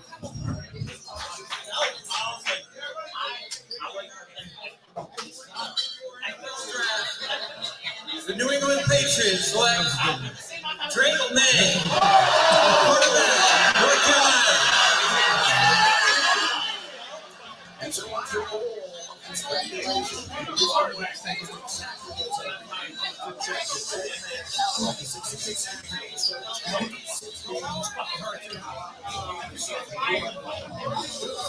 So ready for us? All right. Drake May to the New England Patriots. Three quarterbacks in a row. Saul, are you with us? Saul, your thoughts? Three quarterbacks in a row. Drake May to the New England Patriots. Hey, I'm not surprised whatsoever when it comes to that. I mean, I think the Patriots, I will say, they needed that, and Drake May, I feel like, fits their team. Same Daniels with the Commanders as well. And man, I mean, I'm still just thinking about the first pick. I'm pumped, to be honest. regardless of my team. So I understand because I've been listening to what you guys are saying. I 100% understand where Maya's coming from because at the end of the day, you got to see results. And like I know a lot of people, especially in Bears country, there's definitely a lot of people that as soon as we got the first pick, people were talking playoffs. And I understand at the end of the day, there's still the Chicago Bears, and there's been a lot of times where people have thought Super Bowl or bust, and they have bust. So it's definitely a wait until you see it type of thing. But I'm definitely confident, I think, because of the things that they set in place for them, as well as stuff that they still need to do, which I think they will. I'm excited. That's for sure. I'm thinking now here's where it gets interesting.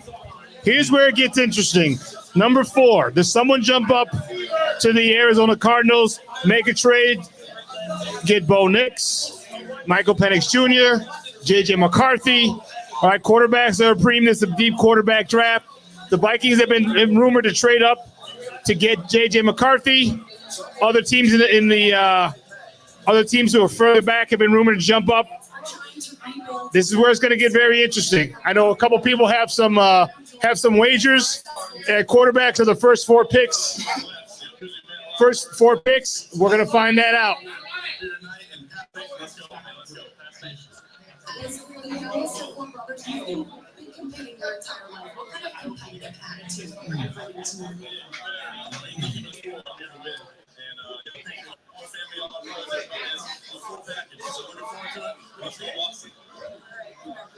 So happy for you.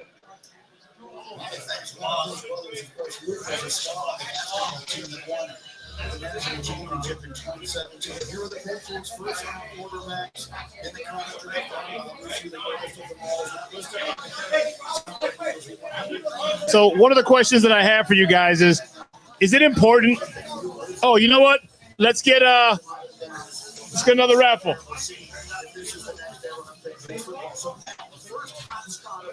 Does everyone in here have a raffle ticket? If you didn't win, do you have a raffle ticket? Everyone have a raffle ticket? We need one with a raffle. Needs a raffle ticket.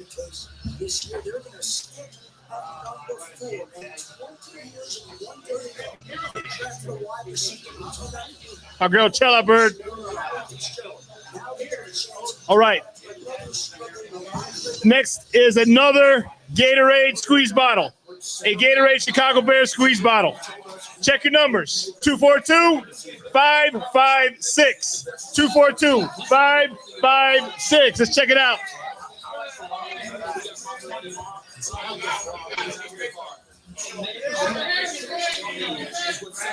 Winner, chicken dinner. There you go.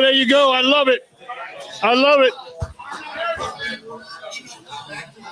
No, leave it.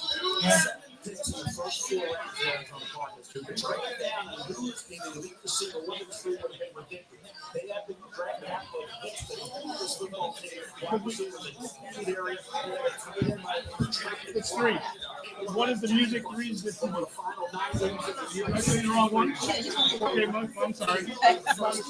Gotcha.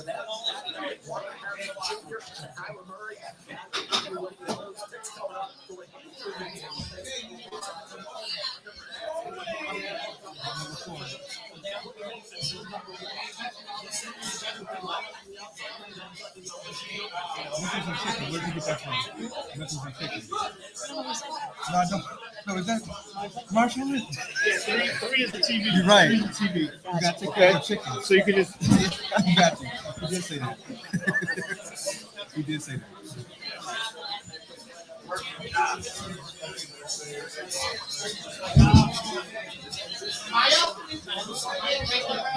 Right there. Oh.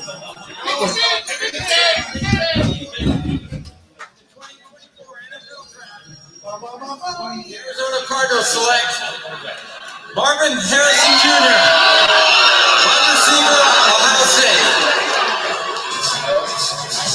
This has been a very good night for mock drafts. It is John Belichick. It was projected. Think about all the receivers that come out of Ohio State. Marvin is the only one who was a two-time All-American. In fact, he was unanimous first team both times. Wasn't won the Biletnikoff Award last year. 144 balls the past 2 seasons. All right, here we go. It gets interesting. Yeah. Let's see what the Chargers going to do. All right, well, there we go. For those of us who wanted Marvin Harrison Jr., well, that's not going to happen. So, Damani, so now with the number 9 pick, do you stay there? Do you get Roma Dunze? Do you get Joe Alt if he's there? What do you get? Or do you like Malik Neighbors? Neighbors is there. You definitely take them. You know what? Right now, it's starting to fall into favor because somebody going to come up from McCarthy. So either Aldo or Dunze should be there. I hope Adunze is there. Yeah. Joe, your thoughts? I think that definitely somebody's going to get ready to draft up. I think we're going to see a draft up for JJ McCarthy. Like Damani said, if Neighbors is there, you definitely take him. He's the second best wide receiver in this draft, a 95 grade, just like Marvin. A little bit more speed, arguably a better route runner. So if he's there, you take him. But I think this is the part of the draft where it gets interesting, like you said before. We're going to see some trades up for some quarterbacks. You got the Raiders trying to get a quarterback still. You got the Vikings who need a quarterback. So we're going to. I anticipate seeing some movement. Well, this is where we thought there'd be some trades, and there wasn't. We thought that 4 quarterbacks are going to go. So some people who have a parlay, 3 quarterbacks, 3 wide receivers have a chance. And so our girl got a chance over there. Good luck to you. Good luck on your parlay. All right, but now here's the question. What do we do? What's happening next? Does someone jump up for JJ McCarthy, Bo Nix, Michael Penix Jr.? All right. I like the draft pick. I really would have loved to have been able to get him. I think if someone would have traded to 4 and the Cardinals would have traded out, a lot of people thought that the Bears might trade up to 5. I would like it. I don't think they're going to do that. I think that they think the difference between Marvin Harrison Jr. and the others is not that great. So I think instead of just giving up draft capital, they're going to stay and see who they can get, which I understand. But this kid is generational, in my opinion. I think this, again, for me, this is the best prospect in this draft is Marvin Harrison Jr. Unfortunately, we couldn't get him, but just because we didn't get the generational talent doesn't mean you can't get a great wide receiver. So I'm looking forward to 9 for Rome Odunze. I think Malik Neighbors might be gone at that particular point. But if Rome Odunze is there at 9, the Bears, in my opinion, I think the Bears probably will win this draft. Joe? I agree. I think so much can happen right now between the 9th pick. Like I said, I anticipate some movement. In these next few picks, the Vikings moving up possibly, the Raiders moving up possibly, and I think that's going to have an effect on what the Bears do ultimately at number 9. If Dunze is there, I think you take them, and then, like you said, they win the draft. Receivers in this draft class. That's an honor to be first. We're going to put that work in now. A career in the NFL was written in your bloodline, but how important is it for you to create your own legacy in this league? Yeah, I'm just going to try to do my best self. Just be the best person, be the best player I can be. Whatever happens from there. All right, Mark in Arizona, congratulations.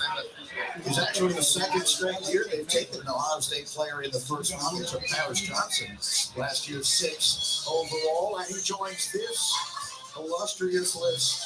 You might not because you got the Giants. They definitely, they need a receiver. They may take McCaffrey if there. Yeah, just true. They talking about moving on from Arizona. So they take McCaffrey. Dunze falls. Tennessee don't go wrong anyway. Atlanta needs defensive end. They're gonna take her. Then they fall. Then Dunze falls. What are you saying? You think Dunze gets there? No, I mean, that's what we were just discussing. Is there a possibility that the LA Chargers take a wide receiver, take Neighbors, and then they take Neighbors? Does that force the Bears to kind of want to trade up a little bit, to make sure they get a Dunze, or do they still stand pat? We're going to see how it plays out. I'm hoping. You know what? I really hope that they're able to get the Dunze. I hope he falls. I think that would be a great, just to get a stud wide receiver and a stud quarterback on the same timeline. All right. We don't know how long Keenan Allen's going to be here with the Bears. We don't know how long DJ Moore is going to be here. I mean, DJ Moore is still only 26. He might sign another deal, which is great. But Keenan Allen is, 32, 33 years old. I think he'll be 33 by the time the season starts. He doesn't have much left in the tank. Okay, so you have a young guy, again, in sync with your quarterback. They've already been friends. They took the flight together. They've been bonding. I think it's a great situation if they can get a Dunze. I hope he falls. And if the Bears do get Romeo Dunze, in my opinion, the Bears win the draft. I think they win the draft. If the Chargers trade out, and it's looking like it's going to happen because it's taking too long to make this pick, they trade with Minnesota, then the Dunze falls. Minnesota comes up for a quarterback. The Giants either going to take Neighbors, and Tennessee and Atlanta won't go receiver. So the Dunze falls. They're keeping the pick. If this trade comes through, I think it's about to happen. If it does, and you know what? This is.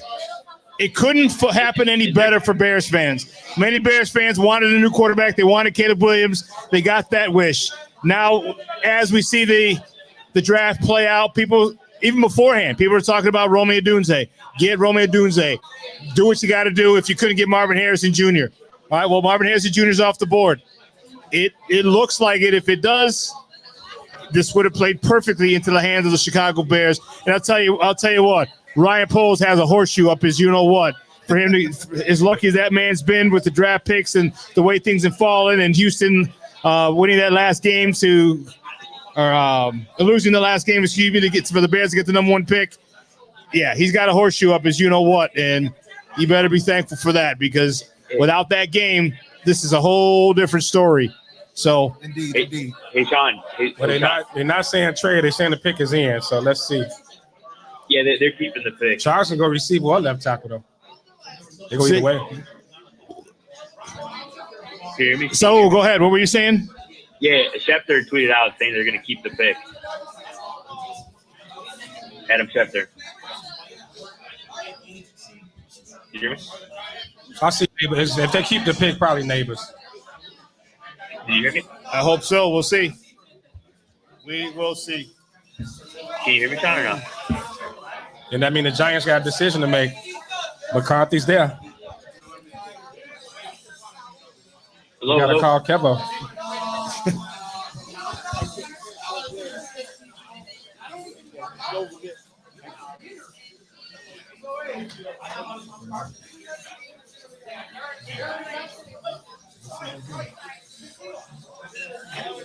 The pick is in.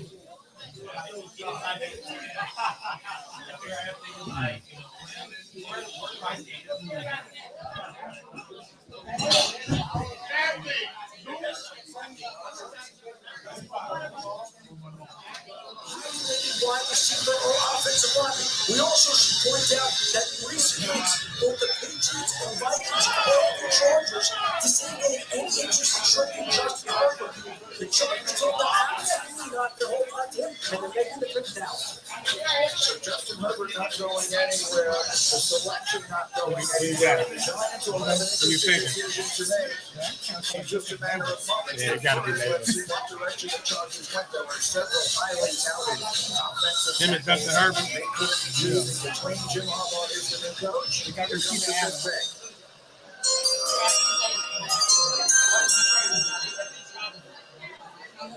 With the fifth pick in the 2024 NFL Draft, the Los Angeles Chargers select Joe Alt, tackle.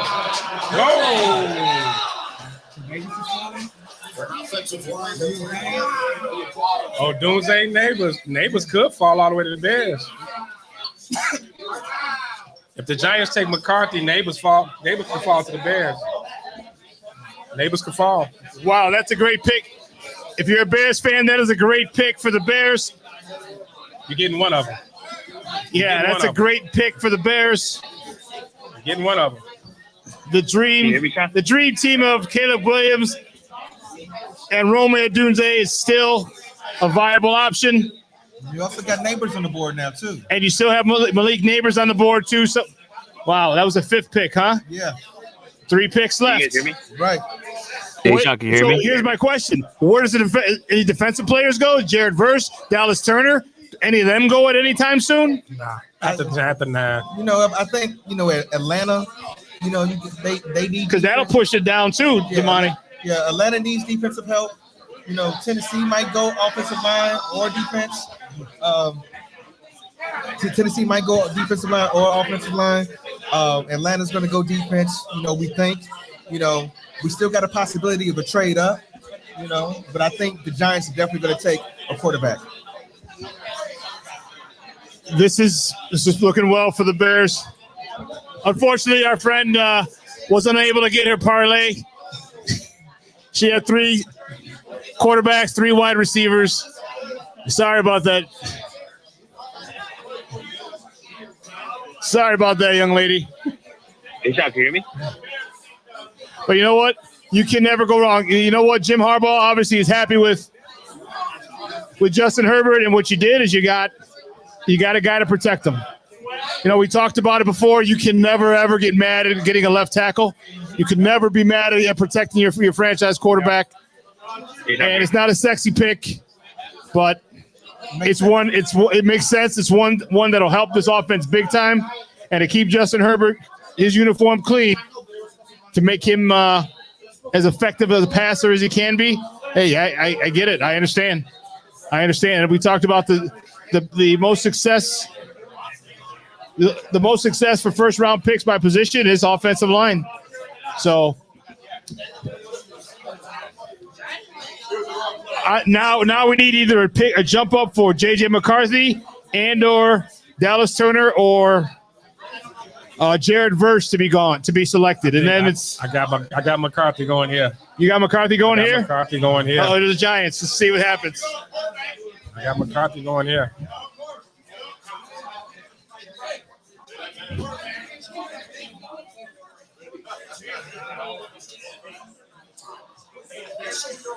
They need one super offensive playmakers, and that seems to be the direction they've gone in recent days, leaning more towards the wide receiver as much as they like JJ McCarthy. He was the guy they would have taken. It sounds like they're going to go in a different direction. Lewis, Malik Neighbors is on the board, Roma Dunza is on the board, JJ McCarthy is on the board. What should the Giants do?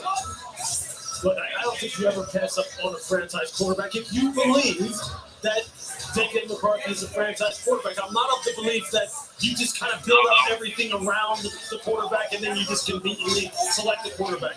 The Giants have tried doing that. Look, what has happened at the wide receiver position, although they have thrown some draft capital at it and thrown some free agent dollars at it, hasn't worked out. What is happening to their offensive line? Throwing draft capital at it, throwing free agency dollars at it, hasn't worked out. You can't continue to work with that mindset thinking, I can just always build up around it and then get the quarterback later. If you think that guy on the screen is a franchise quarterback, then you go ahead and you absolutely take the big get. JJ.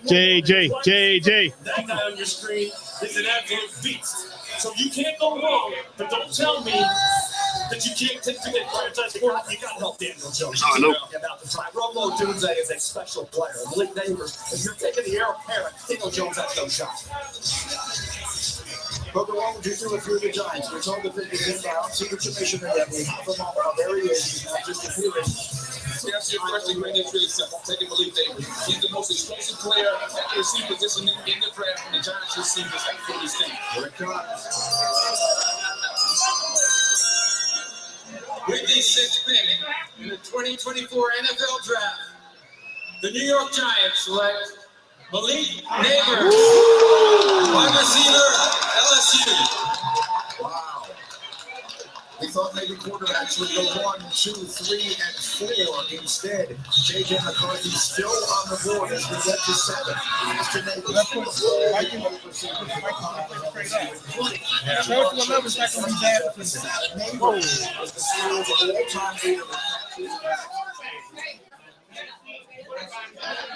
Oh, yeah.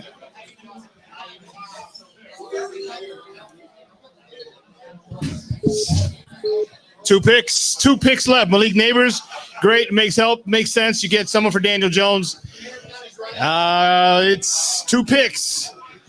Atlanta. They have their Kirk Cousins, don't they? Yep. Do they take our Roma Dunze? Do they take Roma Dunze right from underneath our nose? Remember, Atlanta need defense. Huh? They need defense bad. You think so? They don't have any type of pass rush or anything. They got to go defense. Because if you remember 2014, the Rams snagged Aaron Donald 1 pick before us, and we had to take Kyle Fuller. Is Roman Dunze going to be gone 2 picks before us in 2024? This guy's, I like him. The only knock I have on him, Malik Neighbors. First of all, he runs a 4.3. My only knock on him is that he's about 6 feet tall. Yeah. All right, I like a wide receiver 6'3", 6'2", 6'3", or taller. But this guy goes and gets it. This guy can run away from you. This guy is a good route runner. He's a hands catcher. Okay, a lot of receivers don't catch it with their hands. They rather catch with their body. This guy goes, I like this guy. I like him a lot. I didn't think we'd have a chance at him, which is why I wasn't really pounding the pavement for the Bears to draft him. But I like him. And plus, I didn't want 2 guys like him and DJ Moore about the same height. Okay. Give me a 6'3" guy. All right, give me a 6'3". I'm a lot more comfortable with a quarterback, especially when you have it's a big difference when you're 6'3" and a 40-inch vertical and 6 feet and a 40-inch vertical. That 3 inches means a lot. Right, ladies? So it's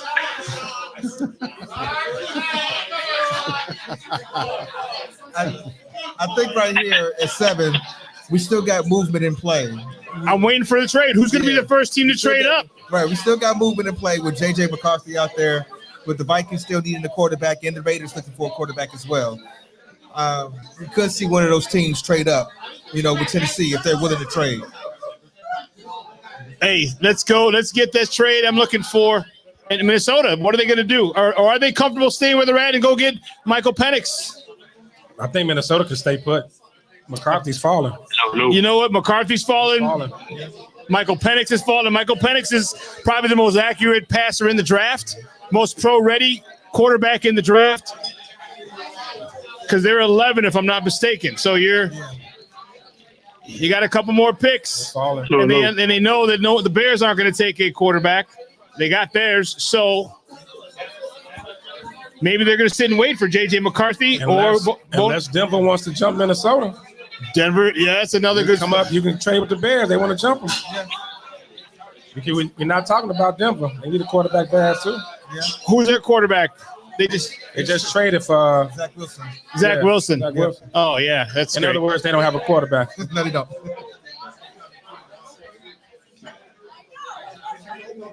Oh, so all his catches, a collage of his. That's nice. Okay, that's nice. I'm anxious to see how well this man does in the pros. He's electric. If that's all pictures of him, that's vain as hell. It is. Inside your suit jacket. This is nice. But you know what? LSU's put out in the last 5 years, LSU has given the NFL a hell of a lot of receivers. Wide receiver, and he's the next in line. And don't forget, Michael Thomas Jr. is another one. Yeah. He's a guy you can get later in the round in the draft that I think is going to be a big time sleeper for some team. This guy's used to being a number 2 receiver. He's not going to complain about not getting the majority of the targets. And when his number is called, he produces. So I'm waiting for the first defensive player to be taken. It's all offense to this point.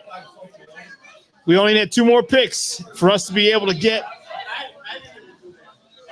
I'm gonna say J.C. Latham here. You think J.C. Latham? Tennessee and the O-line helped real bad. They need it bad. But no, you say J.C. Latham? You're not Olu, huh? No, they got a lot of people got Latham rated higher. Really? Yeah, Latham is either one. You really can't go wrong. So it's going to be interesting. He's projected more as a right tackle, but they saying like Pro Bowler, kind of like Darnell Wright. He got that kind of grade. Okay.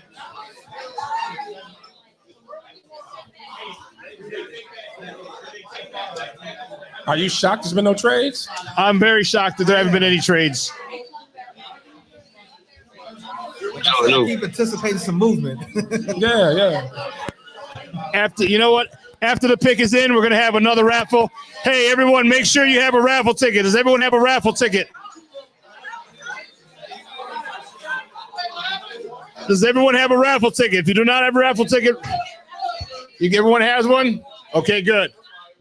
Right after the pick is in, after they make the announcement, we'll have the raffle. We'll be raffling off another Gatorade, Chicago Bears Gatorade bottle. If you Denver, you got to try to jump Minnesota. Yeah. You got to try to jump them. If McCarthy's sitting there, you Denver, you got to go for it. That'd be good for the Bears. Yeah, because you know what? I don't think people have really – J.J. McCarthy didn't have to show a lot in Michigan. No. All right? I think J.J. McCarthy is going to be the sleeper quarterback of this draft. The kid can sling the ball. If he goes to Minnesota and has those weapons, Aaron Jones is a running back. He's not. They're not going to. What he's going to do is basically continue to do what he did at Michigan the last couple of seasons, and for another year or two until he can carry that offense. I think at that point he's going to be a big problem for the Bears and for the entire NFC North. Yes. He's gonna have a much better career stat wise in the NFL than he did in college. I agree. Definitely. Yeah, he has a pro game. He definitely has a pro game. And they just had so many weapons at Michigan. The great offensive line, a great running game with Corum. Okay, the good wide receivers, a good defense. Hello. I mean, Michigan, they said, might have the most guys drafted this year. Testing. Saul, you there? Can you hear me? Hello. Hello. Testing. 1, 2. There you go. I've been trying that microphone all night. Now it's finally working. Yeah, because that's the actual microphone, not the phone anymore. Anyways, hold on. Actually, give me a second. I gotta get everything set. Anyways, what I was gonna tell you earlier was I was telling you about the fact that the Chargers were gonna keep their pick because Schefter had tweeted it out like 5 minutes before. So, but you know what? Also, Caleb Williams is gonna wear 18. By the way. Hey, Saul, hold on for a second. The pick is in. We're gonna see what the Tennessee Titans who they get. All right, cool. It's determined if the dudes ain't coming down. With the 7th pick in the 2024 NFL Draft, the Tennessee Titans select J.C. Latham. Oh my goodness.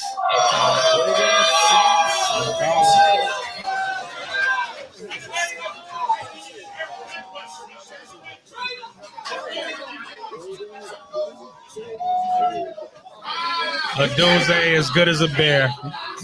He is good. He is good as there set. You go. He good as set. It's set. It's all coming together. Well, yeah, Atlanta will F it up. We can't trust Atlanta. We still don't trust you. Go ahead, Saul. You were saying. Oh yeah. Yeah. Oh no, I was saying that Atlanta just Caleb might Williams mess it up. wearing We'll 18. see. Can you hear me?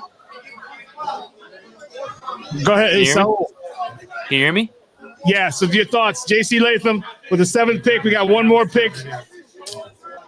Are you good with Rome Odunze to the Bears at 9? Of course. That's what I wanted, and that's how it's all working out. So I mean, everything's falling into place for the Bears right now.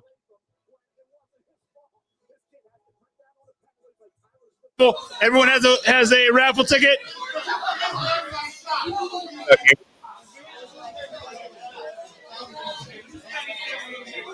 Here we go. Check your numbers, everyone. Check your numbers. Check your numbers. We got it. Here we go. Check your numbers.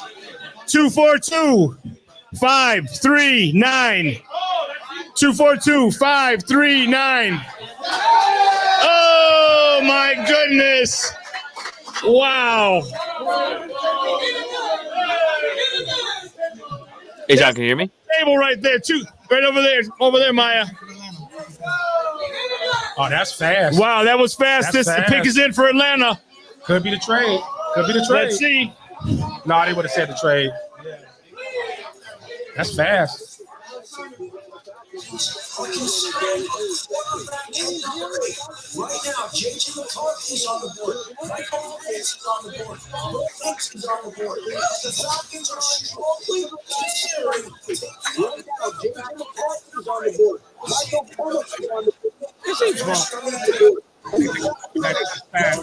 Considering taking a quarterback.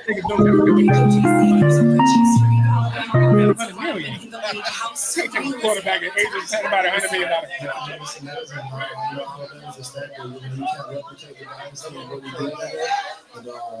Hello. Hold on, Saul. Oh, there you go.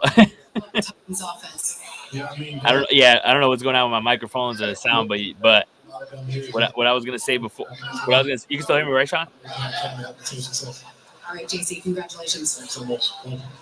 Shawn, you hear me or no? Atlanta was a spot we thought Yeah, hold on. first defense Oh, sorry. Okay. of this draft. Adam Schefter telling us we should expect a quarterback to go here. Mel, which quarterback should we be expecting? Well, we're talking about a quarterback in Atlanta over a defensive player. And you have to come.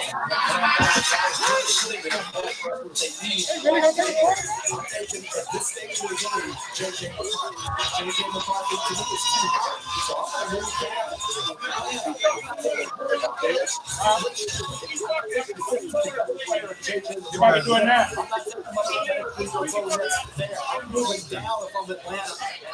Yeah, Adam Schefter just reported that that Atlanta may take a quarterback, but they really need defensive help. So this is I don't know if this is a play to get somebody to trade up, but it looks like the pick is in, and we're going to see what Atlanta does. There's a lot of weird stuff going on. Leave it to Atlanta to mess it up. They'll blow it. Hey, Joe, you hear me? Yeah, I can hear you.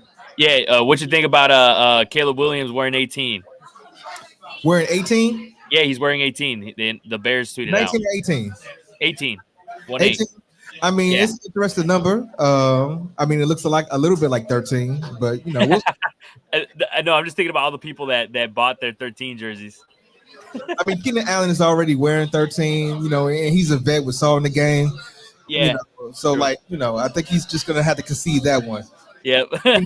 Keenan Allen's going to be a Hall of Famer. Yeah. He's going to get to keep the number 13. 18 was his high school number, too. It's Caleb Williams High School. Yeah. Now we know. 18 was his high school number. Yeah. And it's retired at USC. That's why he couldn't get it. Okay. Yeah, this is getting interesting. I don't know what Atlanta's gonna do. Still surprised. I'm still thinking about the fact that the Chargers got Joe Alt. Not a bad pick, but just not what I was expecting. That's for sure. Yeah, I was expecting a little bit more movement right now. I thought somebody might want to, would want to jump ahead to get McCarthy, but it seems like he's falling, and it may fall to the Falcons. Yep. All right, get an announcement. With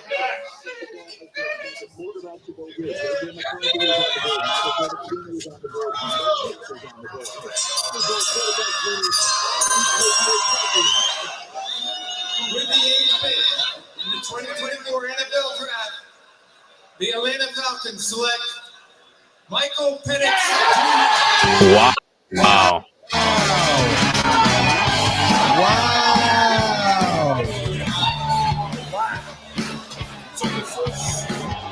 That's crazy.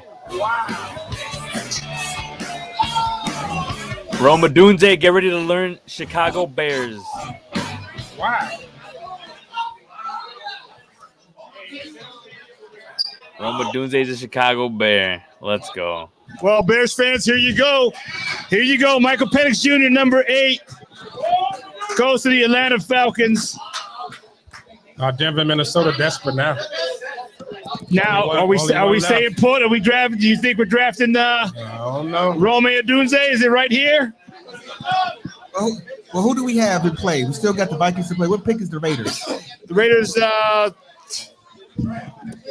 are 13. Let me see. Raiders are 13. Hey, let me grab one of those. Anyone else not get a raffle ticket? Anyone else not get a raffle ticket? Raiders are 13. Raiders are 13. And you got the New York Jets at number 10. Yeah. What's left? Raffle ticket. We got people coming up for raffle tickets. Here you go. Here you go. Hold on.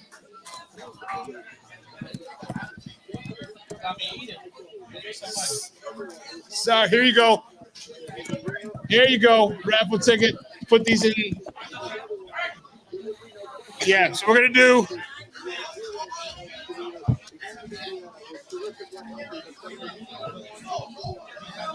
I mean, all right, here we go. The next.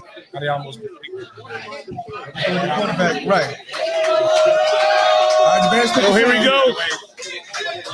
Let's see. Here's the next. The next pick is the next raffle is this. Here's a hat.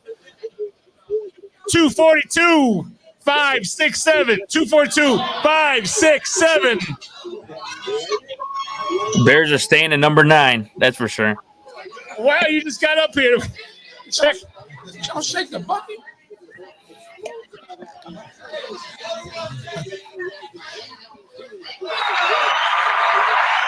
All right. No, yeah. Wait till he comes up to the Goodell gets up to the podium. You can see it on the screen.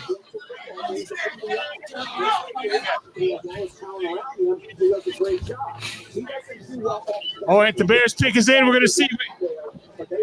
I mean, it's a lot of possibilities still in play. You know, Roma Duse has to be the pick at this point, but what Atlanta just did just is really confusing. The draft up. It really did. Hey, is Sean Sierra still on the board? Hey, let's go ahead, Saul. Can you hear me? Yes. Oh, okay. I was saying, is the super back Sean Sierra still on the board? Because I'm hoping the Bears take him at number 9. Our guy is there. Roma Duse is still available. I love it. Let's go. It's there for the taking. If it's there for the taking, the Bears win the draft. I like this receiver. I like the quarterback.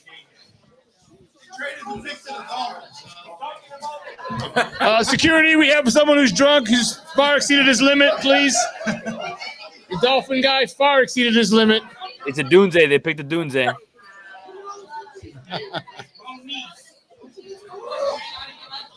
So, guys, if this pick goes the way we think, we will have a,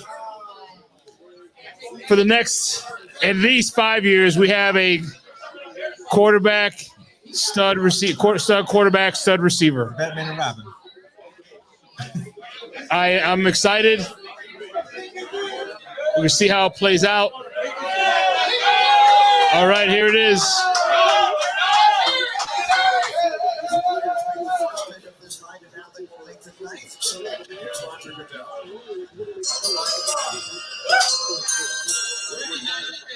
The 2024 NFL Draft.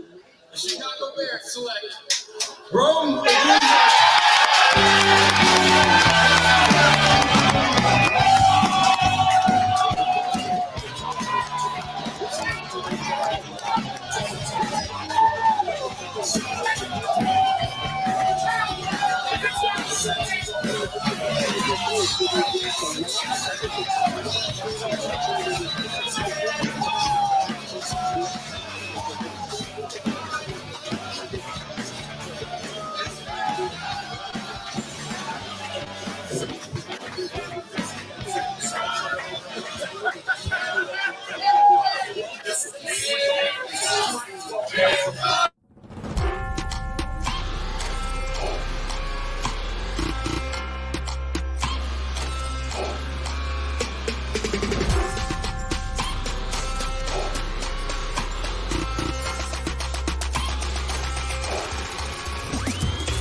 Sure, we're on the air. We're on the, you know what? Listen, it's a tough job, but someone's got to do it. Damn it! Someone's got to do it. I do it all the time, Sean. I do it all the time. Global Tuesday was right there at that spot on my pick board. We've had 9 players selected. They've all been offensive players. Meanwhile, I believe we're about to have our first trade of the night. Shefty, bringing the Minnesota Vikings. There was discussions about them coming up to number 4, number 5. They did not want to go. You know what's funny is that the reason they got to get the name on the jersey. Think about that. You're right. We all know McCarthy's the pick right here.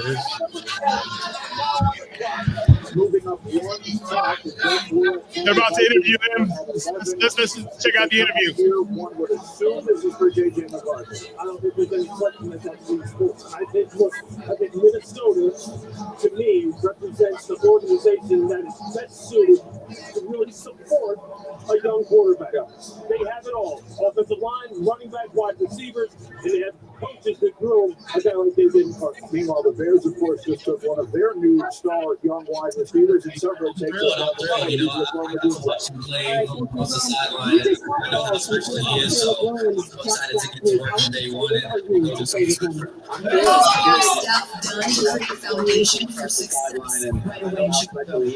They've been building it for a little bit now, and when I visited with them, they're determined, they're tenacious, and I can get along with them. So they've been doing it for a little bit now, and congrats on that.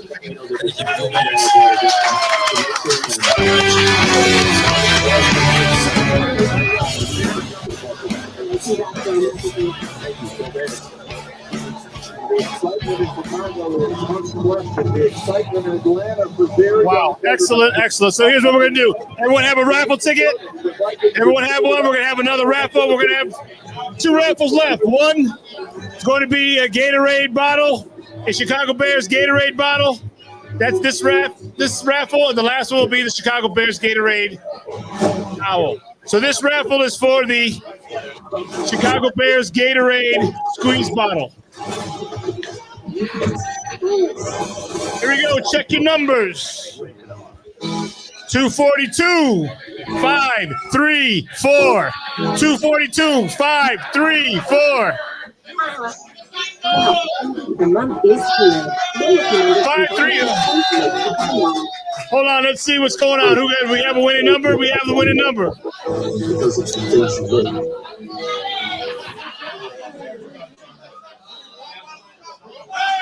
We have the winning number. Excellent.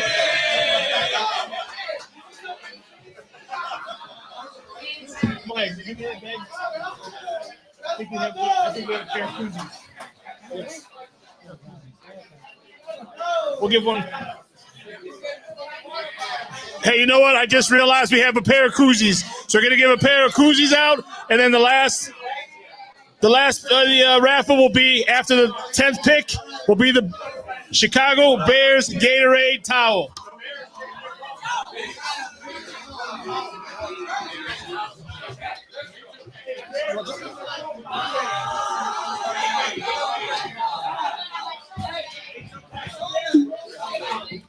All right, listen, check your tickets. Check your tickets for a pair of Chicago Bears koozies. 242, 544. 242, 544. 544. 242, 544.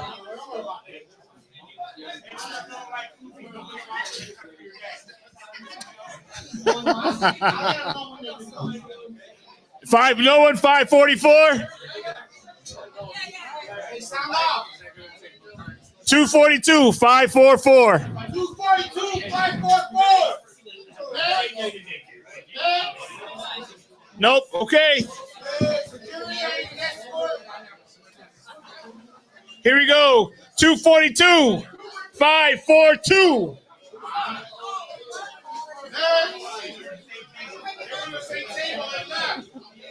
They left. Same table. Oh, they got it. She got it. All right, we have one more draft or one more raffle. We welcome our guy. we welcome Jason Palmer. I know he's wearing Miami Dolphins gear. He's part of SportsZone Chicago. He's on Mondays, 6 to 8. His podcast is called What's Up, Cuz? Well, first of all, I want to say congratulations to the Chicago Bears because, man, I mean, you all have been absolutely suffering for the last couple of seasons. So for the love of God, you deserve every good fortune that came tonight. And I think, I think Ryan Poles has been on the right track for a minute. And this might be his signature move right here. And Bears fans got reasons to be excited. You have reasons to have expectations for this team. You're going to have to give them a year to develop that chemistry with the coaching staff and with one another. But wait. So what do you mean? Give them a year to develop. So what's your prediction? What do you think the Bears are going to do this year? So I'm not going to make a prediction for them this year because it's draft night. You got to give them a chance to get into practice. You have no idea what people's health status is going to be like. And I think that's probably the main thing that the fan base is going to have to understand is that just because you have the pieces in place, it still takes these guys time to get the chemistry, to get in sync with the coaches, staff, to learn one another. But they definitely are putting the pieces together right now. And you should expect them to do better than what they did last year. So you're expecting better than 7 wins. So 8 I'm minimum. definitely expecting better. So 8 wins. Greater than 7. Okay. I'm not giving them any leeway. I say 10. Yeah, that's fine. Hold on, we got a selection. To have with us the surviving mother, brothers, and nephew of fallen hero, United States Army Sergeant Zachary Ewing.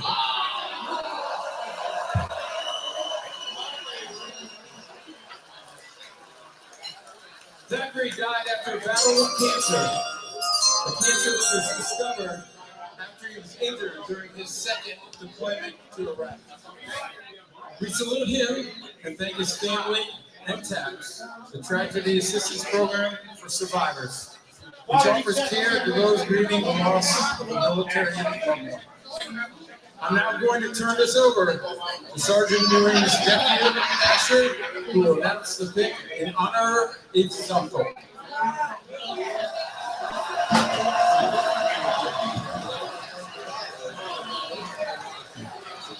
With the 10th pick in the 2024 NFL Draft, the Minnesota Vikings select JJ McCarthy. JJ, damn it. Oh, there you go. Wow.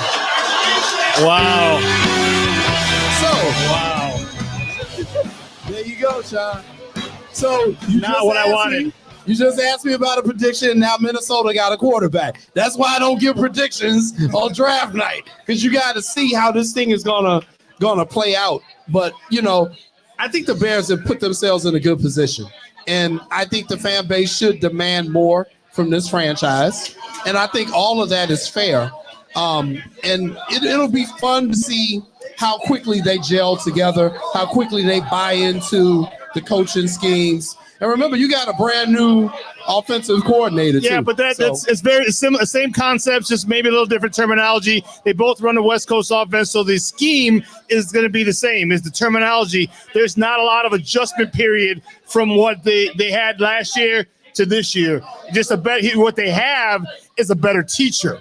That's what they have is Shane Waldron is a much better teacher than Luke Getsy. He was a horrible teacher, and that's why I'm saying a minimum of 10 wins. Okay, and that's fine. You can predict the 10. And I'll be mad if they don't. I think they're going to be better. I think they'll but again, you got to give them time to work together, to get in there and practice. Once you see them in training camp, you'll get a better idea of what you're working with. And, you got to stay healthy in football, man. That's the main key. You got to stay healthy. So, if you can stay healthy and maintain your team and they develop that chemistry, yeah, we can see a turnaround just like the Houston Texans did last year. That's absolutely possible. But you just never know. You got to have a lot of breaks too to go your way. But right now, tonight should be a night of celebration for the Bears fans because you got what you needed. You got the franchise quarterback that you need, and you got the wide receiver to go along with the other two wide receivers that you have. You now got arguably going to have one of the best wide receiver cores in the NFL based off of what you're looking at on paper. So good time to be a Bears fan, man. It is. Listen, we're gonna have to wrap it up, but we have one more raffle. Everyone get your raffle tickets out. One more raffle for the Gatorade Chicago Bears towel.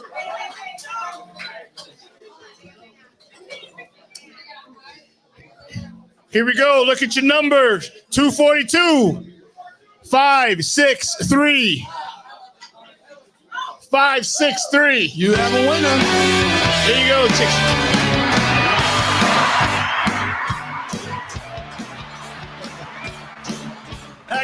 Excellent. Hey, here's what, before we do it, everyone, I ask a big favor of you guys.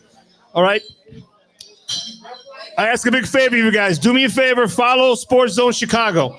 All right, you have a YouTube page. Pull out your phone. Just go to YouTube and subscribe to SportsZone Chicago. It's free. We're not asking a lot. Even if you don't watch an episode, I get it.